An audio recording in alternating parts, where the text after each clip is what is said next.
Oh, I think we're live. I didn't hear the little We didn't zinger. hear the ding. I didn't hear the Usually little we get zinger. a ding. Let me Do you see have if the volume up? volume's all the way up, my friend. That's just because Derek isn't here. I think it just does it to mess with Derek. Mhm. Or maybe because I didn't have the screen on. Maybe. Our microphones are working now, right? Check one. Check two. All right, great. Phone number is 774-955-0533. City Talk is live right now. Our 34th episode. Wow. So episode Just on YouTube, right? on YouTube. Okay. Not since last January when we started at BCC, which is pretty crazy. Mm-hmm. We've been doing this for a while now. I know. I love it. Rather consistently too. Mm-hmm. We might miss a weekend here and there. That's all right. It is what it is.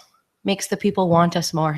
Well, I mean, Absence makes the heart grow fonder. we're approaching 1,000. We, as much as we don't advertise, like we post on Saturdays, and when back in the day we do Thursday and Friday shows, we would post that day. Mm-hmm. But we don't really overly advertise. Like when Jordan was doing Through Up and Forward Radio, Mm-hmm. like he was all plastered all over the place. And who more than Mike DeOliveira for Necessary Media, Necessary. the massive. Uh-oh. I hope this text message isn't something about us not being able to. Oh, I hope not. Oh, no. My phone is telling me that we're streaming live. Wow, look at that. So if you become a YouTube member and subscribe to our page, you will get updates on your phone as to when we're streaming live. Wow, incredible. New feature that I just learned about today. I'm not going to lie. You might, my phone didn't go off, so Yeah. interesting. It is very interesting. But yeah, so we're approaching 100 subscribers on YouTube. We're at 98 right now. Woohoo. So if you can go on YouTube, if you are a YouTube listener and you like our show or you want to know more about our show, subscribe to City Talk Fall River. We're there waiting, and we have every single episode that we've done on YouTube. You can listen to any single one of them. Now, I highly suggest not listening to the first three because we had a different internet connection. We didn't have the microphones yet. It was really, really choppy. We were working way through the kinks. I think by the 7th episode, we knocked it all out, and we started doing really well. We get our mics. Yeah, you brought the microphones, and I got the new internet connection with the really high speed computer. Teamwork, man. Teamwork. Yeah, all about that. Now we have to figure out how to use that board over there. It's We'll just get sitting it. there collecting dust. We'll But it's all get good. It's all good. Patience, man. The thing about this is that we're not on a clock. Right? We just do this. We don't have anybody telling us what to do. Nope. When to do it. What to say. We're not worried about commercials. We're not Nope. worried about ratings. We don't care about all that stuff. We just care about talking about Although the we city. actually do kind of care about commercials because then we can play music. Right. So if we play music now we can play music. Actually, we could do an intro thing like we did before now if we wanted to. Yeah, we are going to do that. Oh, I'm working on it, but I have a cold. You've So been working on a to try couple to- of things lately. I know, and it's so rough. You've been putting together some stuff, my friend. I try. Yes, you do try. Let me see. All right, so Derek made a comment. Derek's not with us today, by the way. Everyone who Which makes me sad. everyone who likes Derek, unfortunately, they're gonna have to miss him for one more week. But he's gonna be here next week, and then I won't be here next week. Oh, we'll get to miss Trot. I will be on what they call a vacation. A sabbatical. I have not had a vacation. I took one vacation. 9 years I was in the Air Force, and I took a vacation I think once since after. Are you going anywhere nice? Gonna go to New Hampshire. Woohoo. Yep. A friend of mine on my birthday offered me a cabin. It always comes back to my birthday, Nikki. January 26th. Do you know who else is born on January 26th? Wayne Gretzky. Wow. Yeah. And one of my all-time favorite old school R&B singers, Anita Baker. Nice. But anyway, enough about my birthday. Are you sure? Yeah. I got You got offered. it all out? I got it all out. Well, there is one more, but I don't even bother.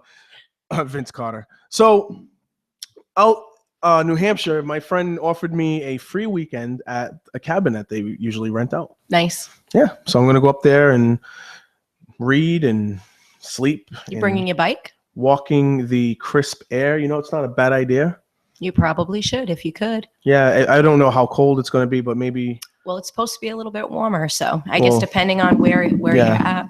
Yeah, maybe I will take the bike out. That'd be actually a really great idea. See, Yeah. all about the You're ideas. full of great ideas. I try. Yeah, that's why you'd make a great city It's councilor. look, I had to plant what's that our seed. city motto? We'll try. Well, they did a big thing talking about like what would be a new motto for the city, and I actually called in, which I haven't called into that radio station in Oh, quite is some that time. where the whole was that where the discussion? Because I don't listen to that radio station, so I There saw was the a discussion on discussion. There was a discussion on the radio show on WSAR. I'll say it. I don't care.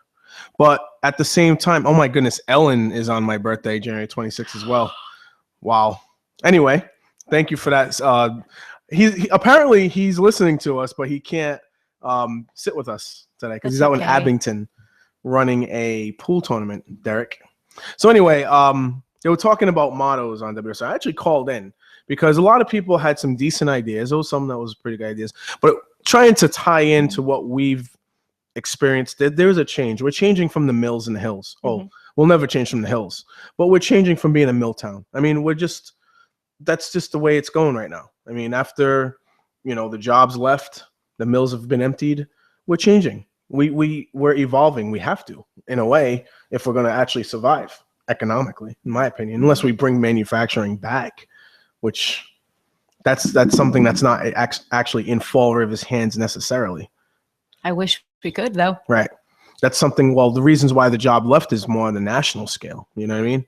So at any rate, there's been a lot of division, a lot of agendas. Even the mayoral race itself was split relatively. What was it, like 48% to 51, something like that? So we're kind of a city that's divided. We're still arguing about not just the purple bags and not just the sanitation stuff, but we're arguing about drugs. We're arguing about how to handle these problems. There's a lot of people with a lot of different agendas. The school department is, looks like they're split on how they want to do things. And the school committee also has, now they're called the Furious Four or whatever they're called. I forgot what they were called, but like, you're just seeing a lot of turmoil and a lot of back and forth. So the way that I look at it is there's got to be an effort somewhere along the way to start working together on things. I think one of the things that you do, Nikki, is you inform people. You give your opinion, but you actually give people the information and say, hey, make your own decision here. Is this the right thing or not? I give my opinion too. Talked about the $81 the other day on Facebook. Recycling now costs $81. How much? A ton.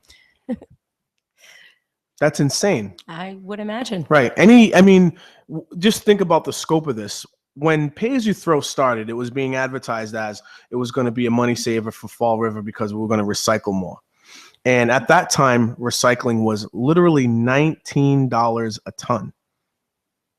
And now, less than 2 years later, we're at $81 a ton. Pay As You Throw has been touted by the Herald News and by WSAR and many citizens as being good for Fall River because it helps us recycle more. Problem is, you're now literally in a position where recycling more is making us expend our money more. But the whole thing is what are people recycling more? Right. That becomes the issue. When they say, oh, our tonnage for recycling has increased, that's great. But if it's all contaminated, none of that matters. I would rather not have it increase. If it's just going to increase in price and increase the contamination, I would rather have it not increase. Norbert just texted me. Norbert was just with me a half hour ago or about an hour ago cleaning up a neighborhood. And Norbert's now listening to City Talk Fall River. Thank you, Norbert. Go, Norbert. He texted me and he said that it's the Gang of Four. The Gang that's of Four. That's what quote Dr. Mike from WSAR called. And who's the Gang of Four? The Gang of Four was the city council group. Oh, okay. That okay. I'm sorry, not city council, school committee group of people who voted to, I guess, have a little bit more leeway in how they were able to go to visit schools and talk to school staff, and they didn't want to have to keep it very rigid the way it is. Who on the radio show was talking about that? The people who voted for it, the four people were Gabe Andrade, Joe Martins, Dr. Edward Costa, and also the person who created the policy change, the request was Paul Coogan. So, and who was giving their opinion on the radio? Like who called them? Who labeled them the Gang of Four? Dr. Mike. Does Dr. Mike have any children in the Fall River Public School system by any chance? I'm not going to answer that because these are things that he should probably answer himself. I know that you don't like. I don't right. listen just because for me personally, I just can't. I think they're very insulting to residents of the city of Fall River, and that to It's me funny you is mention an that issue. because I have something else for you. But go ahead, keep that, going. That to me is just an issue, and we know. The reason I say all the time, like, I'm not running for anything because I think anybody who runs for office is fair game. Right. So if you run for office, whatever, everybody is going to say anything about you they can. But when it comes down to insulting just regular residents of the city of Fall River, I have a problem with that. Right. I really do. So anybody who's on the radio and wants to insult the city as a whole, to me, they're just trying to get attention. Well, I have to tell you something. I want to go back to the sanitation piece, obviously, talking about the $81 per ton that recycling costs now. But I want to also throw out, you just mentioned about how particularly that show, which is called Sense and Nonsense on WSAR, they sometimes I don't think that they think things through when they insult people, because I think they ended up taking the post down on Facebook. Maybe I'm wrong, but I think they did take the post down. Was this the one about the video? There was a video on done by, I think his name is Dave Souza. Yes. Dave Souza on Herald News. It's still out there, and it was asking what you think, and it actually spells it out. Whatcha, with a CHA at the end. There it is. So Fall River Mayor Jazel Correa's first 2 months in office, and they went up to about 3 or 4 people, and they asked them questions about, what do you think of the mayor so far? What do you think of the problems in Fall River? And, one guy had tattoos on his face, and another person, a few other people were talking about the drug problem, and another person said, we should care about the drug problems of the purple bags.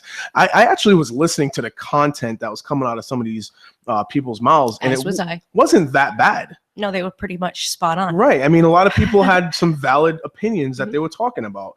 And you have Sense and Nonsense on Facebook here. I think they took it down, honestly. I took the screenshot.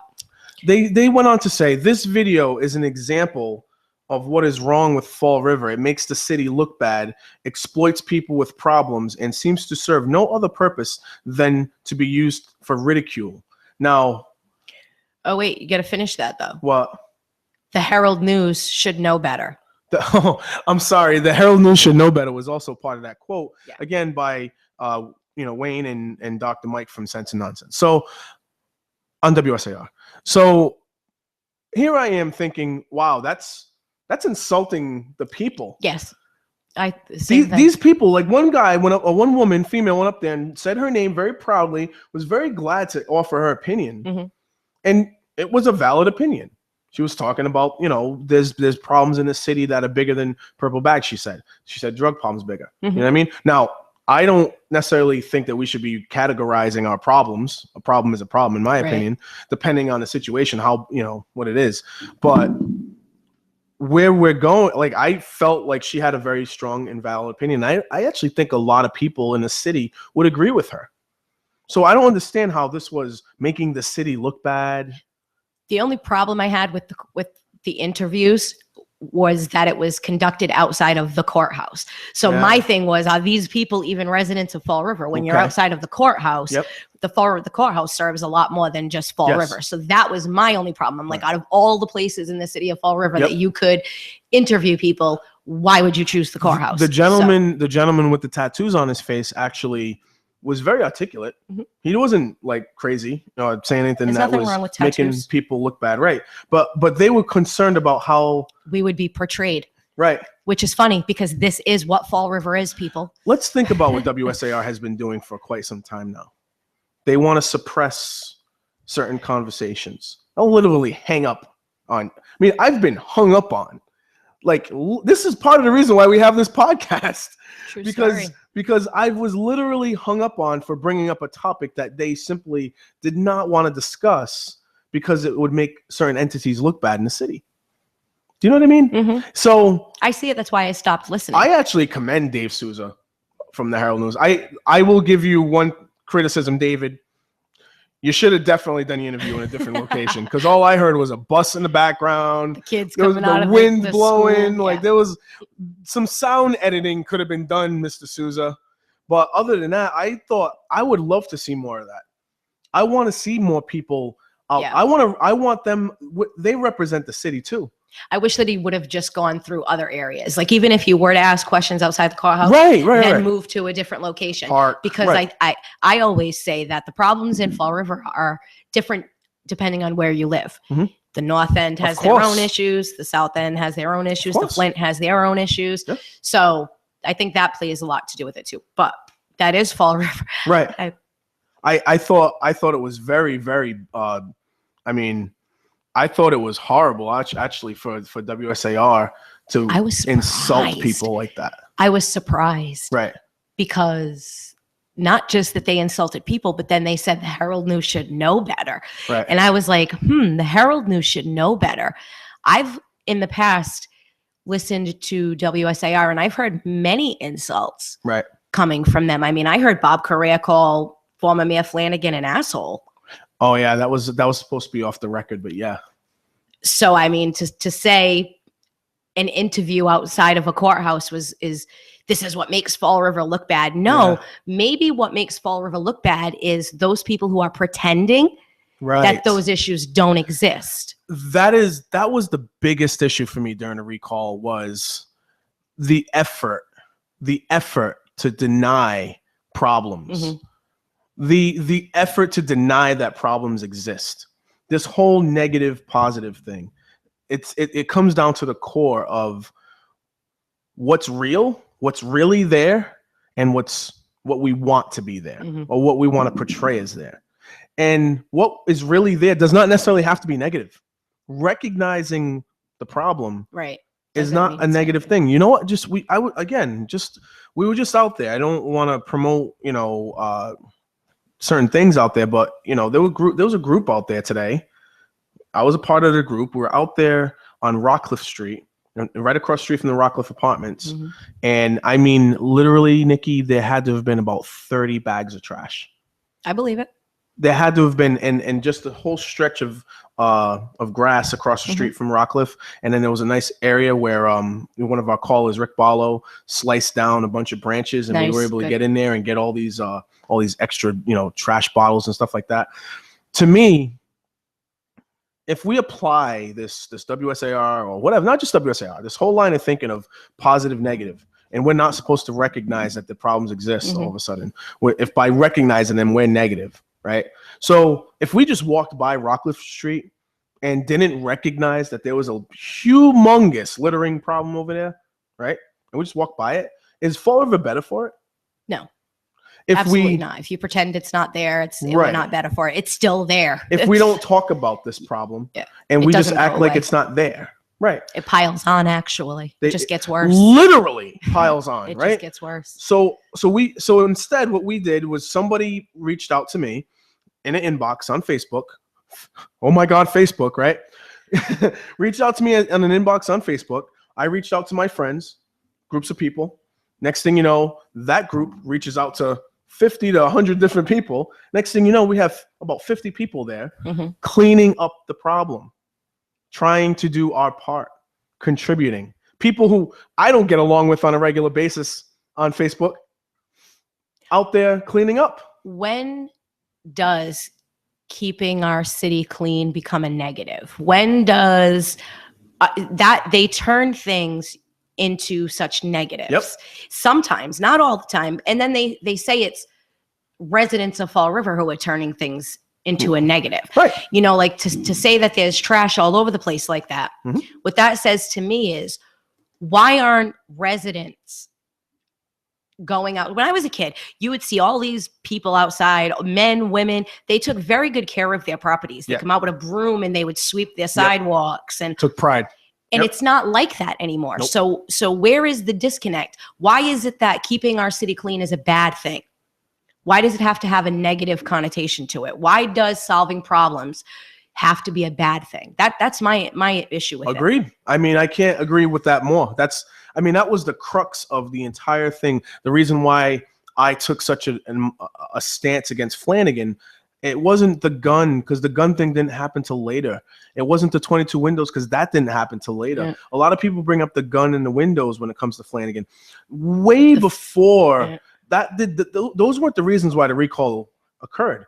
It was policy. was policy related. And it was also, in my opinion, for me personally, I don't think it's recallable necessarily, but for me, what left a bad taste in my mouth was the acting that we're a safer city, we're a cleaner city, we got all this and that going on, like this complete lie. And people were believing it. And that's where I had to step in, and I just had to be very, very vocal against it, because our city is not safer. It's about as safe as it's always been. I mean, we picked up needle after needle in the street today. You know, is that safe? Are needles on the street safe? Should they be ignored? No, of course not. Should they? So when Jordan first started Throw Up and Forever, it had nothing to do with politics, by the way. It had zip to do with politics, right? All the first posts were people taking pictures of needles on the streets and taking pictures of, like, you know, drug addicts nodding off on the streets and things like that. People sleeping in the streets, like, and everyone who didn't like it was leaving the page like, oh, this is so negative. How dare you? This is so negative. I don't want to see that. And I'm thinking to myself, I want to see this. Not to laugh at it, because there were a lot of people that were making jokes and laughing at it, and that's that you know, that coming, like, you can do that. Don't get me wrong, but that's not my thing. That's not my thing. Yeah, I wouldn't join in on that. I scroll by that. But to recognize that there's problems in the city, to get exposed to that, ain't nothing wrong with that to me. So at any rate, going back to this whole WSAR motto thing. I said that our city has a lot of division, a lot of agenda. There's a lot of people going in a lot of different directions. And that's part of the reason why we struggle, in my opinion. Not to say that we have to agree on everything, but if we can try to at least work together and understand each other's position and find some level of common ground, can't hurt. It can't hurt at all. So I figured, in my opinion, I called in and I said, my motto would be work together, live together, succeed together. To me, nice. You know what I mean? I mean, just, we have to do something. We have to at least understand the other side a little bit. And if the other side is complete hack city, then fine. I mean, some of them are. We already know that. But some people have valid opinions, like that woman who spoke on that video that the Herald News had and said, I care more about the drug problem than the purple bag problem. I'm not going to be mad at her for that. No, that's her opinion. Exactly. That's how she feels. Exactly. And you know what? If we put together something for the city to get behind, like Brockton's trying to now emulate Gloucester. That's amazing if Brockton can do that, because Brockton's is almost as bad as we are. So, you know, if I pray that they're successful over there, because then it gives us more motivation to maybe try it ourselves. That woman might be a part of that. Right. And that woman can go and do her thing, while we talk about the purple bag.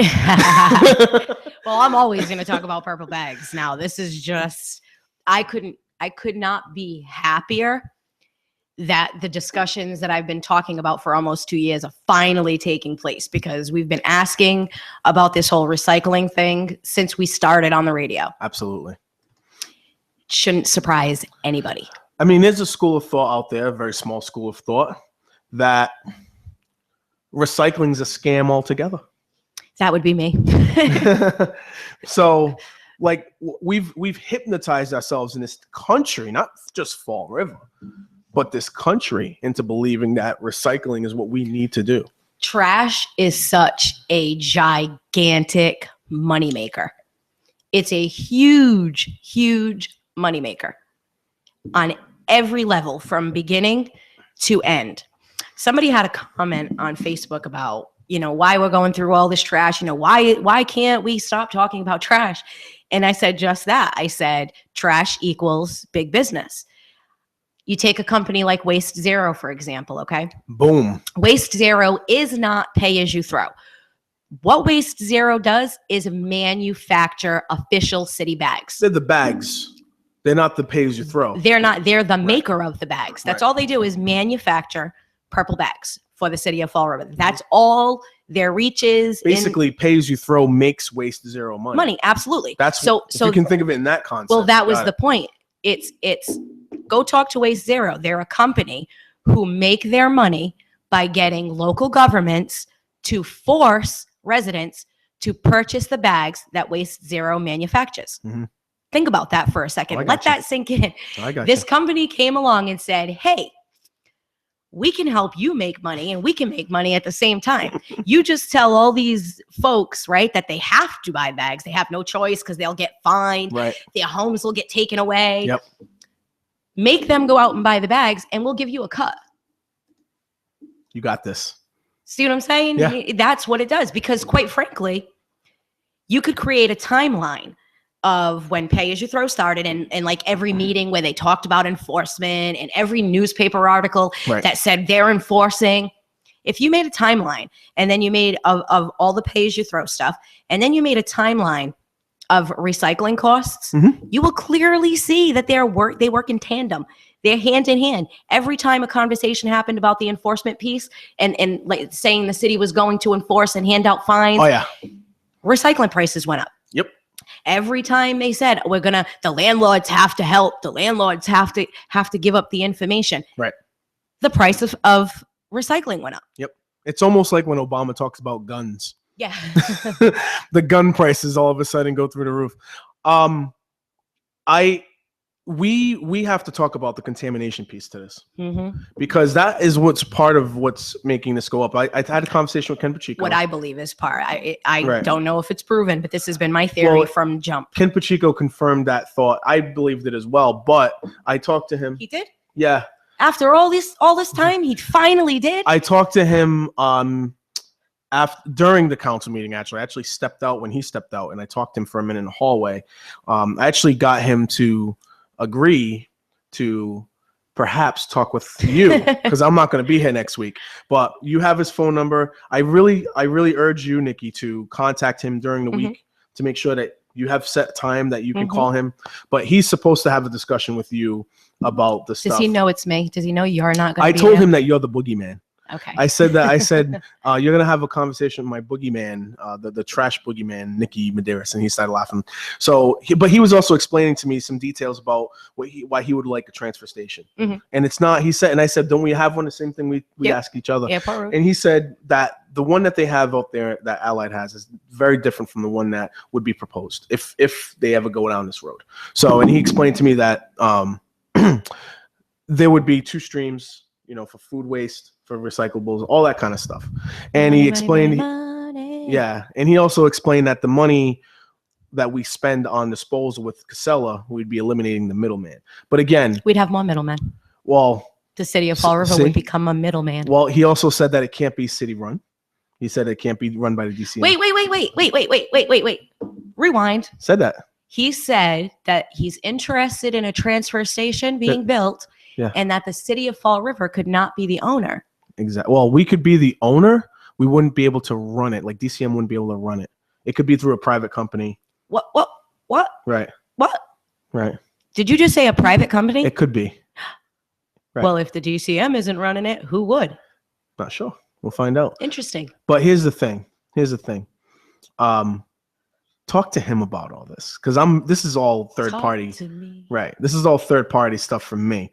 I had a small, very, very small, brief conversation with him in the hallway, and he explained to me a couple of things about the contamination piece to this. He said to me, we'd probably be able to knock it down $20 more, but that's still up to $60 a ton. Mhm. You know what I mean? So it's still bad regardless, but contamination alone adds another $20 to it, because we both have been saying about the bags. When somebody wants to keep their costs down in this situation, to buy less bags and to not have to produce as much Mhm. trash, they're going to start to put a lot of non-recyclable stuff in the recycling, Mhm. and that makes the cost. Well, there's a go up. threat of fines here. That's the piece that it's one thing if I didn't have any bags, right? Let's say I'm this elderly person and I didn't have the bags. I couldn't afford the bags I had. And let's be real, you can't buy just one bag. You have to buy the roll. Yeah, the roll, which is what? So 10? let's just say I have $6 left over. Is it 5? Is a roll of I don't 5? buy the bags, so I couldn't Oh. tell you. Just curious. Okay, so if that was fun. Did you do This is that a- purposely? this is a Just so you horrible say conversation I we're did having. not buy the bags. Yeah. Um. You're on record now, So Nikki. if a woman, I've been on record, man. I know. I'm only- I'd love to give me the fine. I'll go to court and fight it, please, please. But anyway, Oh man. Which has Jordan gotten his fine yet? I digress. Oh my goodness. Wasn't that Sam Sutter's mission? A lot of gays. All right, so keep going. So you have say we have this woman who has $6 left, right? Under normal circumstances, if she couldn't buy bags, she might say, well, you know what? Let me just slip this one bag into the trash and maybe nobody will notice. But when you have all of our public officials saying, we're contacting the landlords so the landlords can rat and give up their tenants who are not using bags. Right. We're going to fine. We may Landlord possibly, shaming. We may even possibly be able to put liens on homes for those landlords who don't pay fees and Going all this after it stuff. like So, this. Yeah. so when you have residents who hear bits and pieces of that information, you have WSAR talking about fines, Right. and oh yes, 85 to 90% compliance. Do the right thing. Right. Oh my So goodness. when you have that, okay, so if a person can get a fine for putting non-purple bags into the green trash carts, right. but they're not going to get fined for putting trash into recycling, what do you think they're going to do? They're going to do what they have to do Right. for themselves. Exactly. Because that's what people do in the long run, including you and I. Right? Yeah. They have to protect themselves the best they can. And when the government, there was a person who posted on Facebook earlier. We did a lot of posting on Facebook after we learned about this $81 thing. You and I did personally, right? One person said, "Oh well, if they have enough money to buy cigarettes and coffee, blah blah blah." Yeah. And that's exactly what Pat Casey said. I'm pretty sure Leo Peltier made the same comment as well. Hey. And oddly enough, neither one of those are city councils anymore. Hey, who needs steak? Oh my goodness, yeah, that's right. Who needs Linda steak? Pereira talking about how you don't. What was that? What was the comment? I don't remember. She said something Maybe about you don't have to buy steak this week. You buy a hamburger. Yeah, or maybe something like that. It Maybe was you buy along- something lesser for yourself to give the city to give more the money city for more bags. because they don't know how to handle what they have in their business. So I said this is a really murky road that you want to go down, where the government starts to tell you what to buy. Right. And in this case, they were completely wrong. Why? Because buying the bags does not help the city at all. Right. At all. And the first thing that everyone goes to, Bob Correa, I remember calling into his show months back. Oh, it makes me recycle more. Well, guess what? Everybody, that's everybody's point. It makes, I recycle more because of it. What? Right.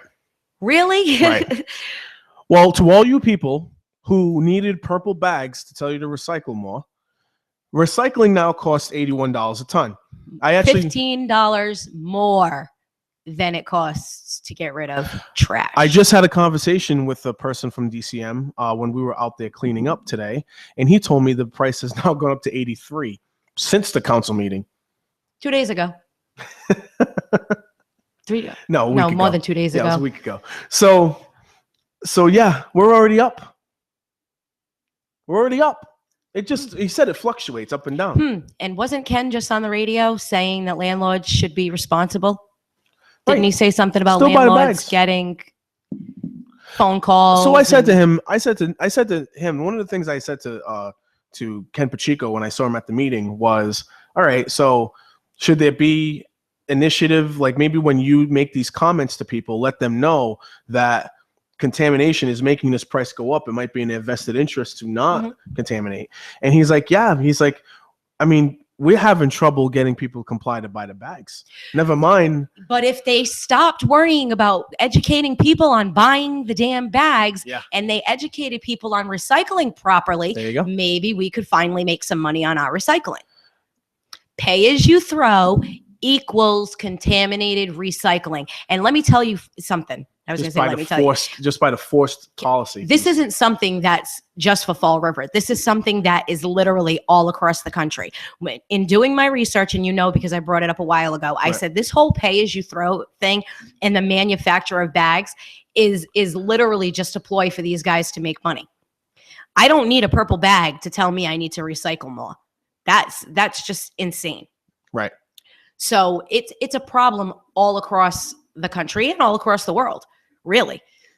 I don't think that anybody should be making money off of trash bags and forced trash bags at that. Right.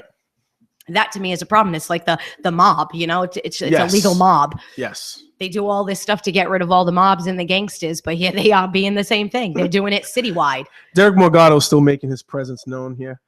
Ting, he corrected me. Do the right ting. Do the right thing. Buy the bags. Buy the bags. Buy the bags. Buy the bags. This was Leo Pelletier. We were doing our Leo Pelletier impressions back in the day. But at any rate, I mean, Leo would always say, "Do the right thing, do the right thing, do the right thing," and I'm like, what is the right thing? The right thing is to solve the problem, not keep on adding to it. Anyway, keep going. I'm sorry. No, we can. I like the banter back and forth. It makes things much easier. Well, we also like the fact that Derek is, involved in the conversation. Still as well. not even here, and he's still Making himself known. Mhm. We have an article here. I was kind of reading through it as you were speaking with us. Carrere, Mayor Jazel Carrere, I'm assuming, moves to abolish the Sanitation Enterprise Fund. Go back in 2008, right? Now, the article says Carrere moves to abolish Sanitation Enterprise Fund. Now, go back 2008. Carrere moves to initiate.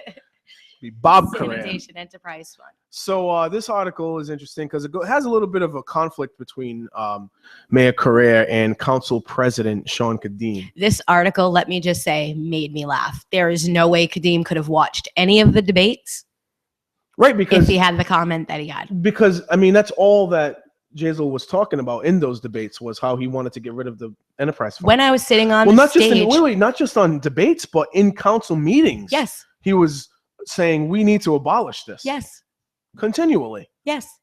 At the debate that I was at, the People's Debate, Mhm.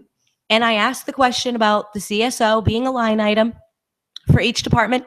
Right. Jazel went ham on Sam Sutter. Ham means hard as a mother effer, if for those who don't know hip hop language as well as Nicki Minaj. Keep going. Thank you for that. I You're welcome. appreciate it. You're welcome. Well, Jazel went ham and used this. This ended up becoming a platform. Absolutely. So I don't see how he could not have known. Yeah. Unless he was too busy working in Seekonk. The one thing that you have to say about Mayor Carrere right now, this current Mayor Carrere, as opposed to when the recalled Mayor Flanagan, we could literally pinpoint every single campaign promise that Mayor Flanagan made and pinpoint how he failed at all of them. Mhm. Literally all of them. Okay. Whereas you got to give two guys a little bit of credit. Jazel Carrere and Cliff Ponte, right? They made a lot of promises that they were going to go after this, and you got to give them credit because they are making the effort to go after it. It seems that there's some obstructing along the way by some other entities, but they are going after what they promised, and I got to give them credit for that.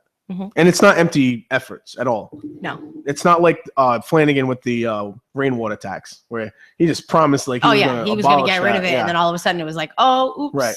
And there were a lot of people. And matter of fact, that debate that you were at, you had people from the Sutter side hoping that you fall out of your chair. Dottie Sutter staring me down. Yeah. Staring me down. Like and this is why I keep saying, when I did the debate, I was asked, did I want to represent City Talk? And I said no, because that's not why I was there. I wasn't there as a member of City Talk.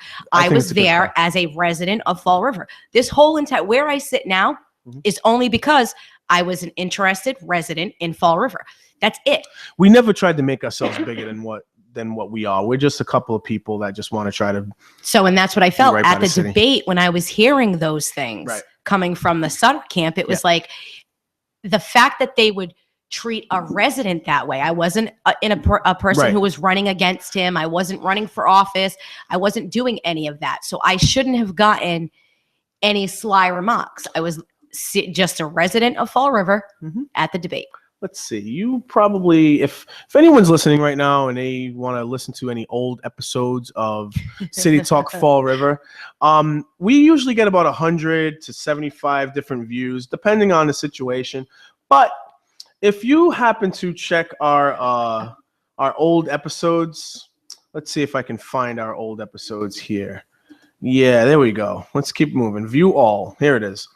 So when we look at all our old episodes, I think it was episode 16. Okay. Now, normally we get about 100 to 75 views per show. depending on the situation. This particular one got 460 views. And that was when we had Sam Sutter on the show. And it was right before that debate where Dottie Sutter was staring you down, and there were people cheering, hoping that you fall out of your chair. Yes, right? It was great. Because it wasn't out of my chair. There was a hole on the stage, and I had heels on. They wanted me to put the heel, but remember, I messed around like I was going to just to screw with them.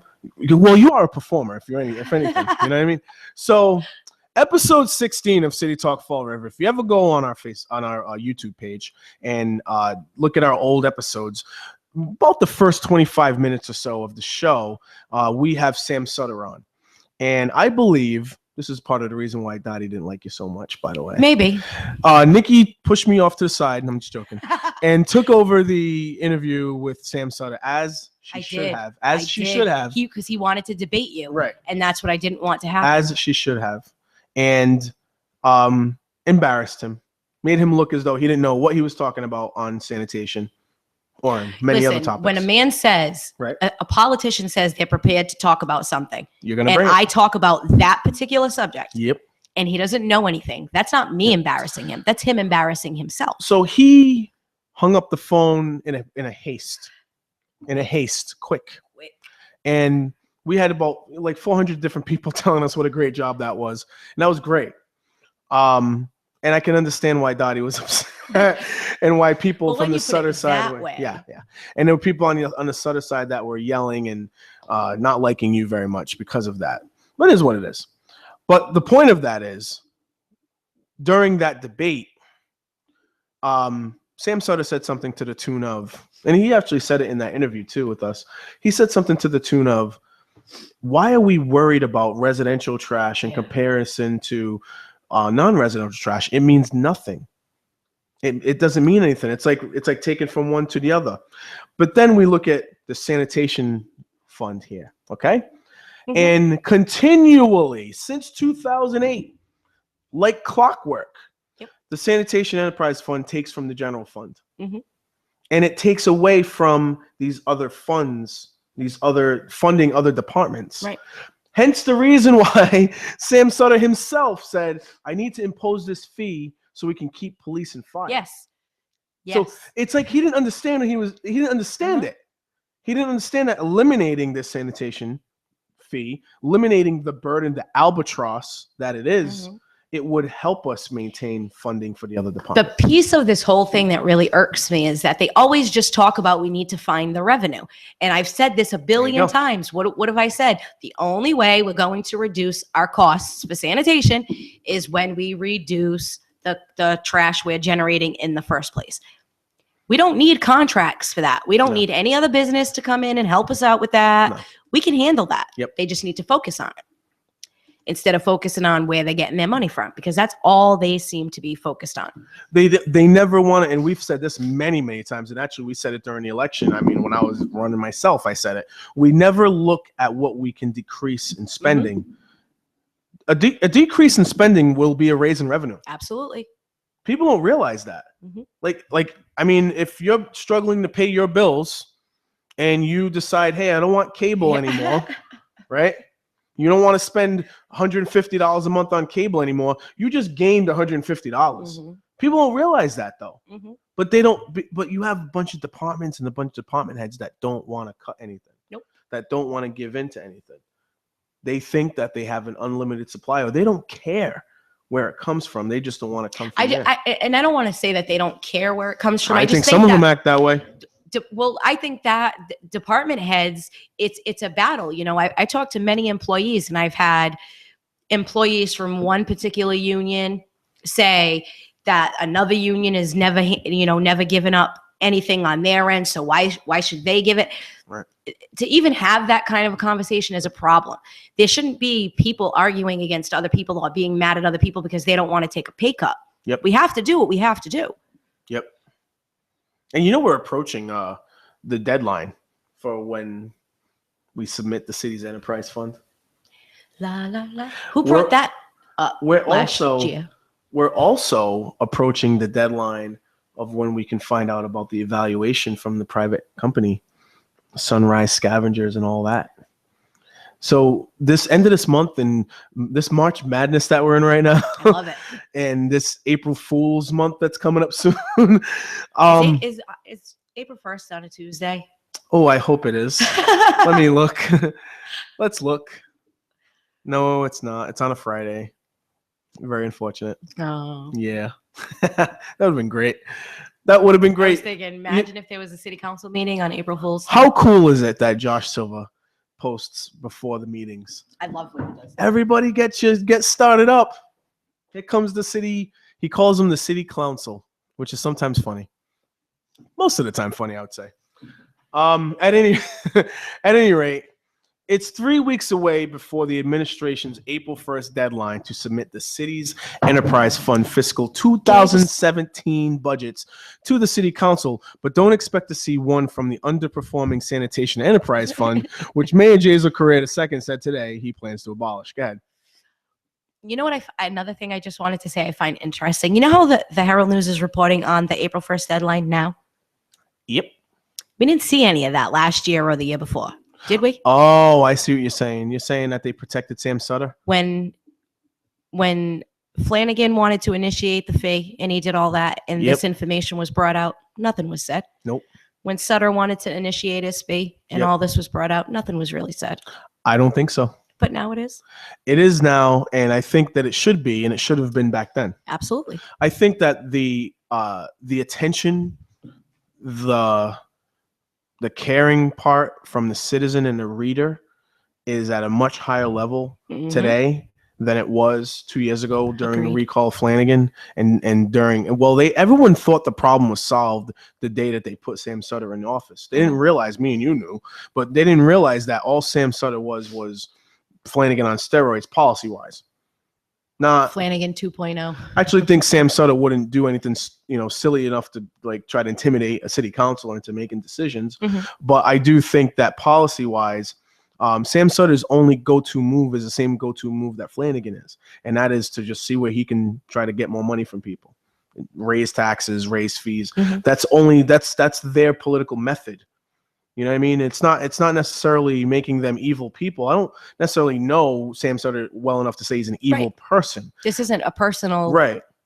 conversation. It's he was a public official. Right. Period. I do think though that his political philosophy was just wrong for Fall River. A lot of cities don't have problems raising fees and taxes and keeping that whole system going. Fine. Fall River is not in that position, and it never was. And someone who knows this city would know Absolutely. that we need to start looking at different ways to raise the revenue and to cut costs and to shift organizations around.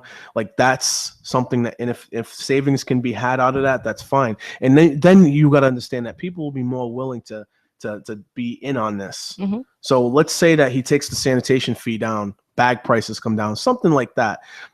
He said, but I have to put this 2.5 in for the tax increase. Jordan will flip out, but most other people will be like, all right, that's a compromise I can deal with, I can live with. You know what I mean? That's the way I look at it. That's just my opinion. I'm not behind a 2.5 See? either. See? But it's only because I've gone through so many budgets. Right. So I literally see it with my own eyes Gotcha. that where the spending is. Yeah. So until they do that, if they're not going to change anything within each department and ask for a 2.5, it's not happening. I'm gonna just throw something out at you real quick, because if I was sitting on a council, I would have a problem with this. Where is it? Where is it? Nope. You know what I'm talking about, right? You have a lot of articles up here. I have a think ton so, but I'm not of sure. articles on here. Here it is. Here it is. Okay. Yes, that's So- where I thought you were going with So that. let's say if I was on city council and he's like, I want to do a 2.5% raise. Yes. And because, we did the sanitation fee and it came down and we got Yes. the bags out of the way, Yes.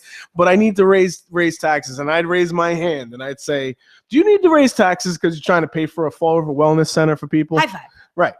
We still need to not do some things. No, that's So- and that's what I'm talking about. When you're talking about a transfer station being Yes. built and a wellness center, Yes. and we want the 2.5, let me tell you why they want the 2.5. Right. Because without the 2.5, they're not getting that wellness center and they're not getting a transfer station. No. So anybody who right now stands behind a 2.5 Mhm. is cool with taking more tax money out of your pocket. And again, if all I'm talking, my statement is if all things were on the level, and they took away some of these fees, and in coordination with raising a tax, again with all things level, Mhm. no wellness center Yeah. on the horizon, Yeah. all that kind of crazy stuff. There's a lot of people that would be willing to compromise. I even think there's people willing to compromise even if the friggin' wellness center was up there. Less, but I know. I'm being honest with you. Eh. How about that one guy? Oh, all you guys do is complain. Well, I love when they do that though, Oh, because man, it's then awesome. you look at their name, right, and you go look at through the budget, Yeah. and it's a match. So Oh, yeah, really? That guy? and I don't like to, or a relative. Oh, okay. That's usually because I don't. There's something to gain on. I it, don't usually. ever typically will go with the employees. Like I said on last week's show, I've had a lot of city employees insult me personally. You know what I mean? But I Yeah. don't take anything. I don't take offense to it because they're just trying to protect their jobs. In the long run, yeah. But that's where I'll always come back with when I have somebody say to me, "Oh, well, city sanitation services are going to be cheaper." Mhm. I want them to prove that to me. You've had your chance. We've been to lied prove to that so many me, times, and you on that haven't. anyway. Yeah, we've been lied so many So times. I don't, and I've done enough of research, and that's what I guess people really don't. This has almost been 2 years of me looking into this whole trash thing. Right. Privatization has saved the majority of municipalities that have used it, and they continue to use it. Right.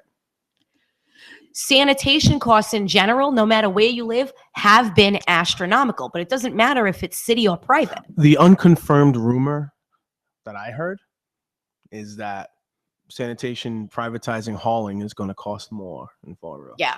And I'd like Right. when I hear that, I chuckle because again, I've gone through 351 municipalities in the state of Massachusetts.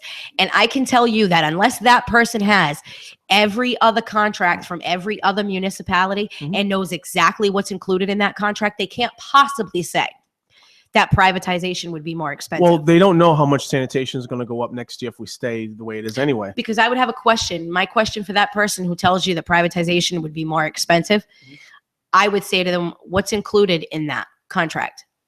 If they're looking Well, at the that was one of the contract, questions. if they're looking at the contract and they're just looking at the price, Yep. what's included? That was one of the questions asked, and it got replied with, "It's not 100% confirmed." That's what I So- thought. Right. So Well, if for me, here's what always was appealing to me when it comes to the private hauling piece was it's a set price for the next X amount of years. Like for Right. ABC in New Bedford, it's 10 years, right? Mhm. For Fall River, it could be a 5-year contract. We'll know what we need to budget for every year for that 4-year contract, whatever it is. just for the hauling, Right. disposal is a whole other ballgame. Exactly. So, but I'm just saying, at least we know that we don't know anything Right.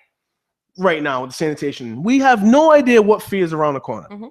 If we stay the way we're staying, Right. we don't know if it's going to be Well, 6 we point. do know that it has to go up because sanitation still this year Exactly. took 1.1 out of the Exactly. general fund. Exactly. So we already know as of next year, they would have to increase either the monthly trash fee, or they would have to, if things were to stay the way they are now, Uh-huh. or they would have to increase the price of the bags. So at 6.9, and then they went 1.1.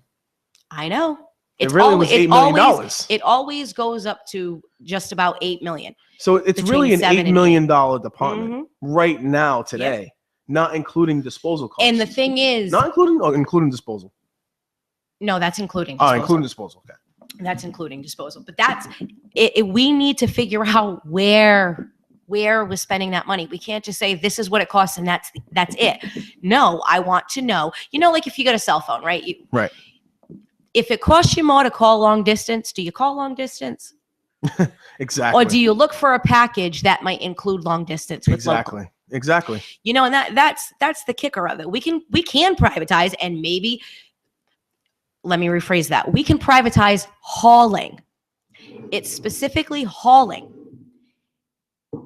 We're still paying to dispose of our trash. Right. Fall River does not have a landfill. It's about $65 right now per ton. Fall River does not have an incinerator. Right. We do not have a waste to energy facility. Right. We still have to dispose of everything we collect. Now, hopefully you are able to get Ken Pacheco on next week. He can explain to you that we wouldn't need to do all that with the transfer station.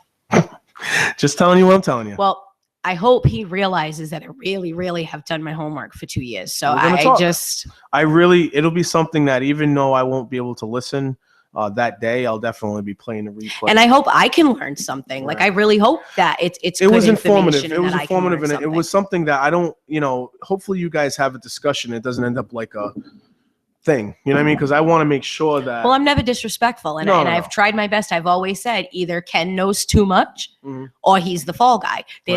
You can't blame one person for an entire. Put it this way: you can't blame one person for 30 years worth of crap in our trash department. He's only been involved 8 years, right? So I mean, right? What?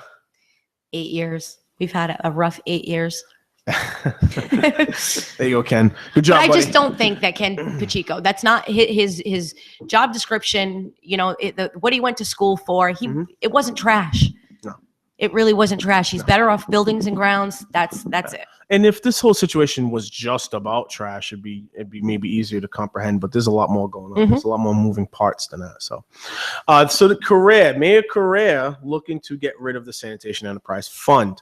Correa says, we don't believe it should be an enterprise This fund. is back to the article. Yeah, we're going back to the article. We're certainly going to subsidize the cost with tax dollars. That's been the practice in the past forever. His request will go before the council in its next meeting on March 22nd, leaving just a little more than a week before the sanitation division's budget is due, according to the 2013 ordinance that established the enterprise fund budget deadlines and the May 1st deadline for the administration to file notice of any fee increases. You remember this? I do. Oh, okay. We'll go back to that in a second. I do. We'll go back to that in a second. City Council President Sean Kadim and the city's former city administrator said that it's the first he's heard that Correa will request the elimination of the enterprise account. Kadim questioned Correa's decision, saying the same problem of funding the program still exists, even if it's funded through the general fund. Quote, Kadim said, I know the reasoning. I need to know his reasoning. You're just taking away allocations from other departments. You're limiting your ability to raise revenues. That's almost the same exact argument as same exact thing Sutter said. Yeah. It's illegal, people. It's illegal. The way it is run right now, it's illegal. Go to the department, local division, whatever the hell the name of it is. It's illegal to do it the way that they're doing it now. I can't. I just want to scream at the top of my lungs. Kadim has a reputation for being a very smart person. He should be informed of it. Yes, it's illegal. Yeah. He was voted on in this reputation for being smart. There is much uncertainty surrounding the future of city-operated sanitation, with an upcoming council debate on whether or not to get rid of the highly unpopular annual $120 per unit trash fee, and whether Correa will announce his intention to privatize sanitation operations at the end of March. I cannot wait for the end of March. On Tuesday, the city council unanimously voted to send the matter for review to the Committee on Ordinances and Legislation as a first step to ridding property owners of the fee. This is a very interesting article. The Sanitation Enterprise Fund was established in 2008 under former Mayor Robert Correa. While no relation to Jazel Correa, by the way, while legally requiring to be self-sustaining, the fund has received subsidies annually from the general fund until the current 2016 budget under former Mayor Sutter. Keep reading. The council approved a recent fund transfer of $1.1 million to ensure that the fund would end with a balanced budget in the event revenues from the sanitation fee and the pay-as-you-throw program did not meet projections, which we know they won't, in accordance with Department of Revenue requirements. Despite the enterprise account being under the governance of a city ordinance and no guarantee of council approval to eliminate the fund, Correa indicated his plan will not likely change. Amen. You know, and we've learned that can happen. There it is. We've seen it twice. The water. I'm veering off the article for a second. Water flows to the path of least resistance. They're not going to be able to. They're not in their legal means to overly enforce compliance with the purple bags. They're not. It's an illegal tax. Right. And if it gets brought to court, It'll get thrown out. it will get thrown out. So we're in a position here where, again, water flows to the path of least resistance. Are they willing to double down like Sam Sutter and challenge you to take it to court? Right? Please do. Right. I hope Right. somebody does. Or are they going to do this? Are they going to try to reorganize the situation? They have to reorganize the situation. It can't go in any other direction than this. If they stay in this wheel, like Ray Mitchell and Cabaceres apparently want to keep going. You do realize I am now picturing them as mice on a wheel. If you want to keep going in this direction, we're going to be sucked dry. The recycling costs alone will keep on going up. Yep. I mean, it'll go through the roof. It's already through the roof. It's going to go through this, through the sky. And then they'll want to spend more money figuring out how to work that. They're gonna double down on compliance, on forcing compliance. Where they're gonna start fining everybody. They're gonna have more money owed. They're gonna look ridiculous. So hopefully, Cabaceres and Ray Mitchell figure that out and realize that we need to go in a different direction from what we got going on right now. Hopefully, they do. Cabaceres does not belong on that seat. You can make that face. I'm blatantly saying it. He's the only one that I have a problem with a few of them, but he's the only one I just can't. The bloviating that he does is ridiculous. I'm not a fan. Unbelievable. I'm not a fan of it. I'll be honest with you. It's As a struggling. resident of Fall River, this Yes. girl is saying no Yes. dice. It's a struggle for me. Charlie in the box. It's a struggle for me to watch it. I do enjoy it though. I have to admit, I've been caught laughing on the sidelines. I'm not gonna lie, it's pretty funny. Well, what's classic to me is whenever he talks, if you look at The rest of the people, everybody's their facial expressions, and I don't think that our city councilors realize they all have mics. they're There's whispering like stuff. mics everywhere. Yeah, there's murmuring so going from on. home, Yep. you can hear other people. You can hear them. And actually, at the last meeting, Joe Camara spoke. And when Joe Camara was speaking, somebody said, "Oh, God." Oh, yeah?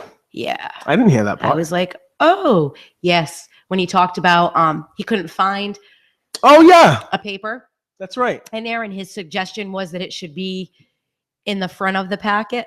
Oh, yeah. Oh, wow. Oh, God. LP in the house, huh?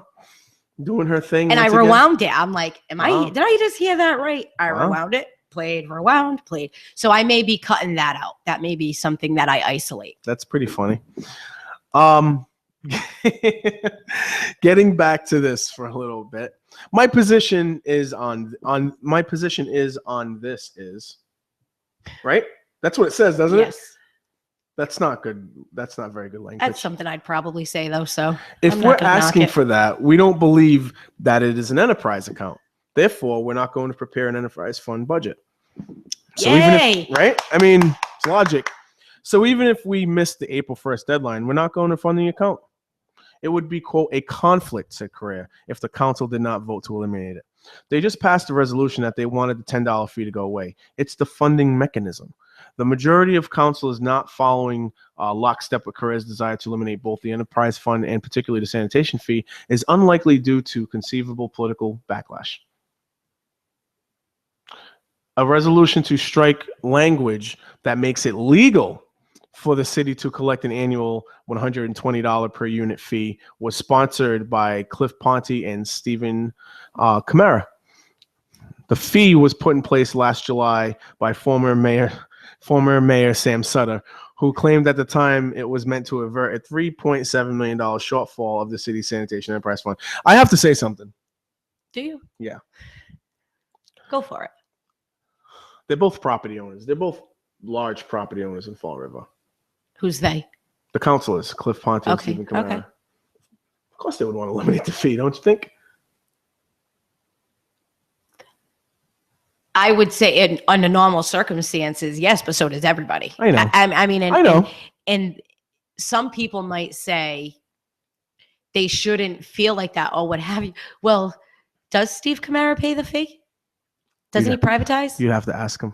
Oh, he does privatize. doesn't he? ABC. Well, maybe he wants to. Maybe he wants to eliminate the fee so that way he doesn't have to He doesn't have to privatize. privatize. Boom. Boom. At any rate, the fee was put in place last July by former Mayor Sam Sutter, who claimed at the time it was meant to avert a $3.7 million shortfall in the city's sanitation enterprise fund.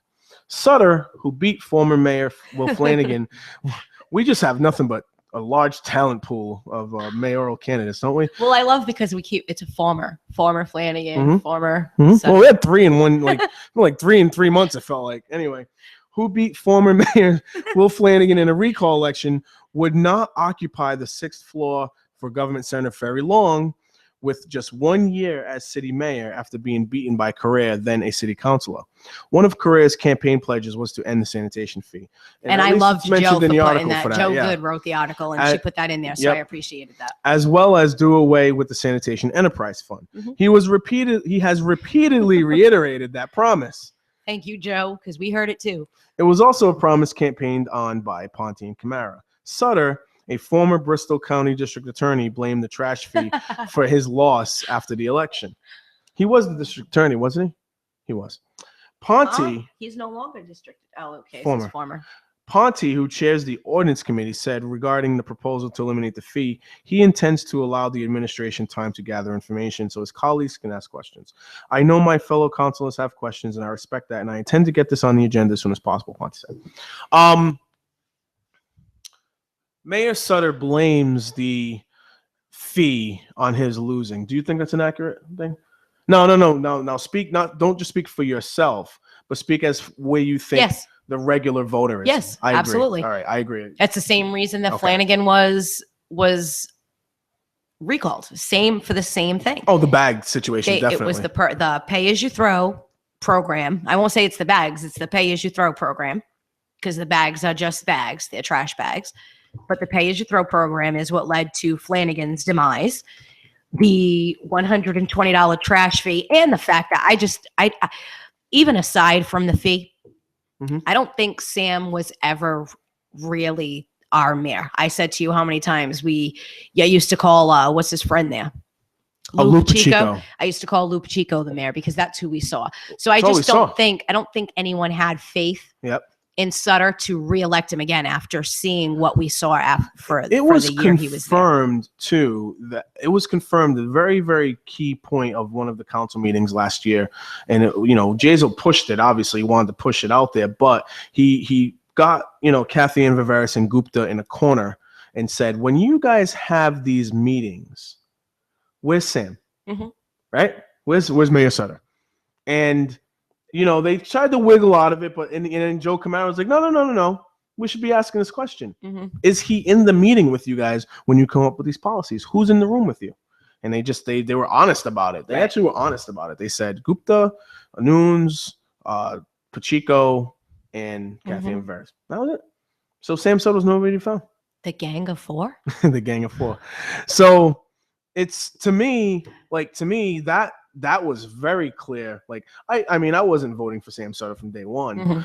Mhm. Although I did talk with him and I tried to understand his side of the thing, but it just wasn't working for me. He made a promise to me and he didn't keep it. He promised me that he would find Jordan and he didn't do it. He promised everybody. He promised me on stage at the debate. He made it his life mission, he said. That's what he said. Not to decrease poverty in Fall River, right? Not to take care of the education system. Nope. His number one priority was to find Jordan. He didn't even do that. Didn't even do that. Nope. A man that comes up short. There's a part of me that just the pure sake of He didn't even enjoyment. finish. For the pure sake of enjoyment, I would like to see if he's going to run again. Oh gosh, no, that would be hilarious. And A Renzi. lot of gays. Come on, that just took him Right. out. And Renzi too. I'd like to see that as well. Because I'm still waiting to see the plan. His 100. I want to see the Okay. plan. It was a piece of paper. I was on stage. It was a piece of paper, I'd like to see the plan. and it only had a title on it. Didn't even have anything. If on you the vote side, me man. in, then you'll know the plan. Why should I tell you the plan now? Why should I tell you the plan now? It wouldn't mean much. Yeah, It's a thought that counts. I can't with him. Yeah, no. That should be the slogan. It's the thought that counts. Ooh, that's a good one. Yeah. We mean well. We really do mean well. We try. Well, there was somebody had posted a Facebook thing, I guess, Mhm. where they were trying to come up with new ones, and it was hilarious. Some of them he came up with. So, Council President Sean Kadim feels as though he didn't know, he was blindsided by this He information. had no idea. Life got in the way. Well, Seekonk might have gotten away. Maybe. How could you not notice that? He even went to meetings I know. before he ran. He was there. He sat there. He sat inside of Cliff Ponte. I remember seeing him. Mhm. Cool socks. No, so Very cool socks. I'm just thrown. Kind of like Ellen. I do like his socks. Not gonna lie. People make fun of Sean's style. I don't have a problem. He with had no. It's I don't think they make fun of it. I think because he dresses really nice. This is awesome. I just think that they're not used to when you have the counselors that you have, Leo Yeah. Ray, and Well, wait till I get there. I'm gonna get a hoodie and I'm gonna cross wear colors. yeah, Yeah. triple fat goose in the wintertime. No. So Sean was like, Pants on backwards. so Sean says like, I need to know his reasonings. You're taking away allocations from one department to the other. You're limiting the ability to raise revenues. Okay, that was his comment. You're Now, eliminating the ability to raise revenue. by eliminating the enterprise account. Yeah. Not by That's- eliminating the fee. I know, but that's Right. their only concern Yeah. is generating Yeah. that revenue. Yeah. That's why I said Yeah. it. That's all they're it concerned falls in with. line with the rest of whatever people are saying. So It's your money and we need it now. it's weird because we as a city voted new people in almost every aspect of government, right? We even voted for a charter review, Mhm. which I gotta kind of, I feel bad that we haven't been as informed on the charter review meetings and stuff like that. We've more focused on school committee and Mhm. city council. I think I got to make an effort to, get my head in the game of the charter commission, but I've been more focused on the city council. To be honest with you, as a person who just runs a podcast and not as a person who cares about, being involved in the politics of the city, it's been more engaging. Trash has consumed me. It's not just trash for me, but yeah, it's For been me, very it is. consuming. It's consumed me. The dynamic of how we've changed so many new entities in our government, and we still are hearing very similar comments from everybody. Mhm. The only people that are saying new things that I'm seeing is new productive things. It is Steve Long and Cliff Ponte. Yeah, give Steve Long a lot of credit. I like the fact that he's like, listen, I don't want to talk about anybody in particular. I want to talk about what we have in front of Right. us. I like that. Well, all this conversation, I mean, I'm veering off a little bit, but all this conversation about how much this new guy should make, like Steve Kamara is completely off the scale here. When he starts talking about, sorry, that was my bad. But you know what? It's unintentional, and sometimes it just happens. When he starts saying this new person shouldn't make more than Ken Pacheco, Right. this new position, We don't even know what qualifications that person has. this so- new position should have nothing to do with how much Ken Pacheco makes. Mhm. The Ken Pacheco factor should be done with it. Stop it. Stop. Do you know what I'm saying? Like, Mhm. what is he doing? I think he even wants people to stop.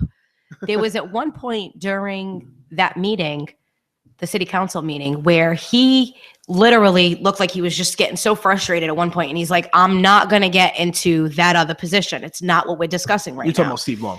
I'm actually talking about Ken Pacheco. Oh, Ken Pacheco yeah. at one point Yeah. during the meeting said, I'm not going to talk about that position because it doesn't have anything to do with what we're discussing. Steve is, I don't know if maybe he's just doing this to shore his voter base. I guess, I don't know. I have no idea what he's doing, but it's absolutely out of line and it's ridiculous. And I'm wondering when does Sean, as the president of the council, say, look, we all need to stop making this about Ken Pacheco now. You're looking It's at me. sweet. Well, I just think it's because that's what it's sweet that they care about him. Like, I mean, I get it, but it's not about him. Well, it's sweet if they care about somebody and they can express their caring about Right. someone. But now they're talking about changing policy Because of Ken Yeah. Pacheco, changing technical aspects of budgets Mhm. and contracts because of Ken Pacheco. They willing need to stop it. willing to initiate fees Yeah. and fines Oh, how about because of a city employee. the city councilors that were suggesting he get assistance instead of reorganizing my government. mind too. Hello, assistance for what? Do you not know we have 2 directors of solid waste? Have we heard from them? Well, you might be hearing from them soon. Well, one of them might become the head of DCM. I'm sorry? One of them might become the head of DCM. Yeah. Sorry, Thor fell. He must have dropped his hammer. Thor. Sorry, we have. Let me see. I'll. I work with kids and they give me toys every once in a while. It's nice. I love when they give you toys. Yeah. With the parents' permission, of course. I love Thor. Yeah, Thor's awesome. Damn it. Sorry. We Derek's just got not getting it back. You got them both over there Yeah. now. We kind of got sidetracked here, but truth is that I think that this new DCM position, should definitely be given its salary on its merit, on its position, on what we can afford as a city. Mm-hmm. Right. So I'm not against the number being lower, 80,000, but I'm also, if you're going to bring that number down to 80, then bring Ken's down to 80. It should be, I think the 2 positions should be of equal pay regardless, not because of tenure and all that kind of stuff. We're not the military and we don't have the funds to be playing games with like this. With Are you money. sure? No. I know where we can get some. We don't have it. I'm sorry. He said he's mad because he's not going to get Thor back. Oh, sorry, Derek. Oh man. At any rate, I feel as though if we're going to do this, we should do this right. Okay. We should do this objectively. We should take the emotion out of this. Well, you know what I would like to say to Kadeem, right? With everything that we've been talking about within the Sanitation Enterprise Fund, why does he not want to separate it or abolish it? What reason? We're always asking. They're always saying, oh, well, we need to hear more. We need to hear more. Well, why are you so against it? You know what's funny? There's more people against it than Ken. Haven't I said that? It's funny. You can, if you Councilors listen, are losing their minds. if you listen to the words that come out of Ken's mouth, you can see his frustration. That's why I do feel bad for him at times. Councilors are losing their minds, literally going up there and looking ridiculous over this. You think? How bad is it when Yes. Ken specifically says, as long as I get enough of employees, you can have sanitation? You bumped my Facebook post about "And I Will Always Love You" by Yes. Whitney Houston. Come on. Like, it's insane. I posted "I Will Always Love You" by Whitney Houston, the song, as an ode to Ken Pacheco by the councilors who keep on And it's not continually making it about him. Yes, it's not It's even so an sad. insult to Ken either. No. That's where I feel bad. No. Like, Ken, this is not really even do with you. It's got No. to do with the love everybody is sharing. Right. And It's embarrassing. it's so embarrassing because this, like, watching, that's where Rich going into his whole thing, and he had no idea what he was talking about. Like, there comes a point where if you're that embarrassed, like, if you reach a point, say, I think I should stop now. He doesn't have that stop button. It's like his just says, just keep going, just get, like Dory. Maybe that's it. Dory. It's from an Finding ego. Nemo. It's an ego thing. Clearly, it's not wanting to concede that you may be inaccurate in your assertions. He just likes to argue. I mean, I like to argue too. I think we all like to argue, but I think in the long run, it's accepting the other side and accepting that your information. I mean, Kathy Inverse clearly was winning these back and forths because she's like, look, I know what your numbers are. Yeah. Now I got sent the paperwork to me. Remember how in the last meeting Rich Cabaceres did a big speech and he showed how the numbers weren't adding up and he held up the numbers, and I looked at that paper and they were I would have raised my hand and said, Kathy, can you explain this? Or Ms. Viveris. Yeah. Can you explain this? Not a speech. Well, he kept going in that, when he did that to her in that meeting, I felt like he was battering her to get her to finally say Sunrise Scavengers. That's what he wanted her to say. You could see it in his face. Okay, when he kept saying what entity? What entity? Okay, all right. What entity? And Yeah. and he was getting so angry. Like, man, are you abusive? Like, what do you really need to keep going with that? She's Right. telling you what. It was the community. What was it called? From UMass. What was it called? I forgot the name of the term that she used. Community Works or something like that. I Mhm. forgot what it was, but she said that was where they got Yes. their. It had nothing to do with trash, but Right. that's where he wanted it to go. He wanted it to go. Everyone kept focusing on the privatization of trash in that ordinance meeting when it was really supposed to be about Buildings and grounds, buildings and a grounds, buildings and grounds position, but they kept talking about trash. So when I hear somebody like Linda Pereira say, I'm tired of talking about trash, are you really? No. Because if you're really tired of talking about it, you'll want to sit down and really go through it so we don't have to discuss it anymore. I let Faust and quote Dr. Mike. No, I said, I mean, you guys say almost every show that you're tired of talking about trash, but when trash is now $81 a ton, Yeah.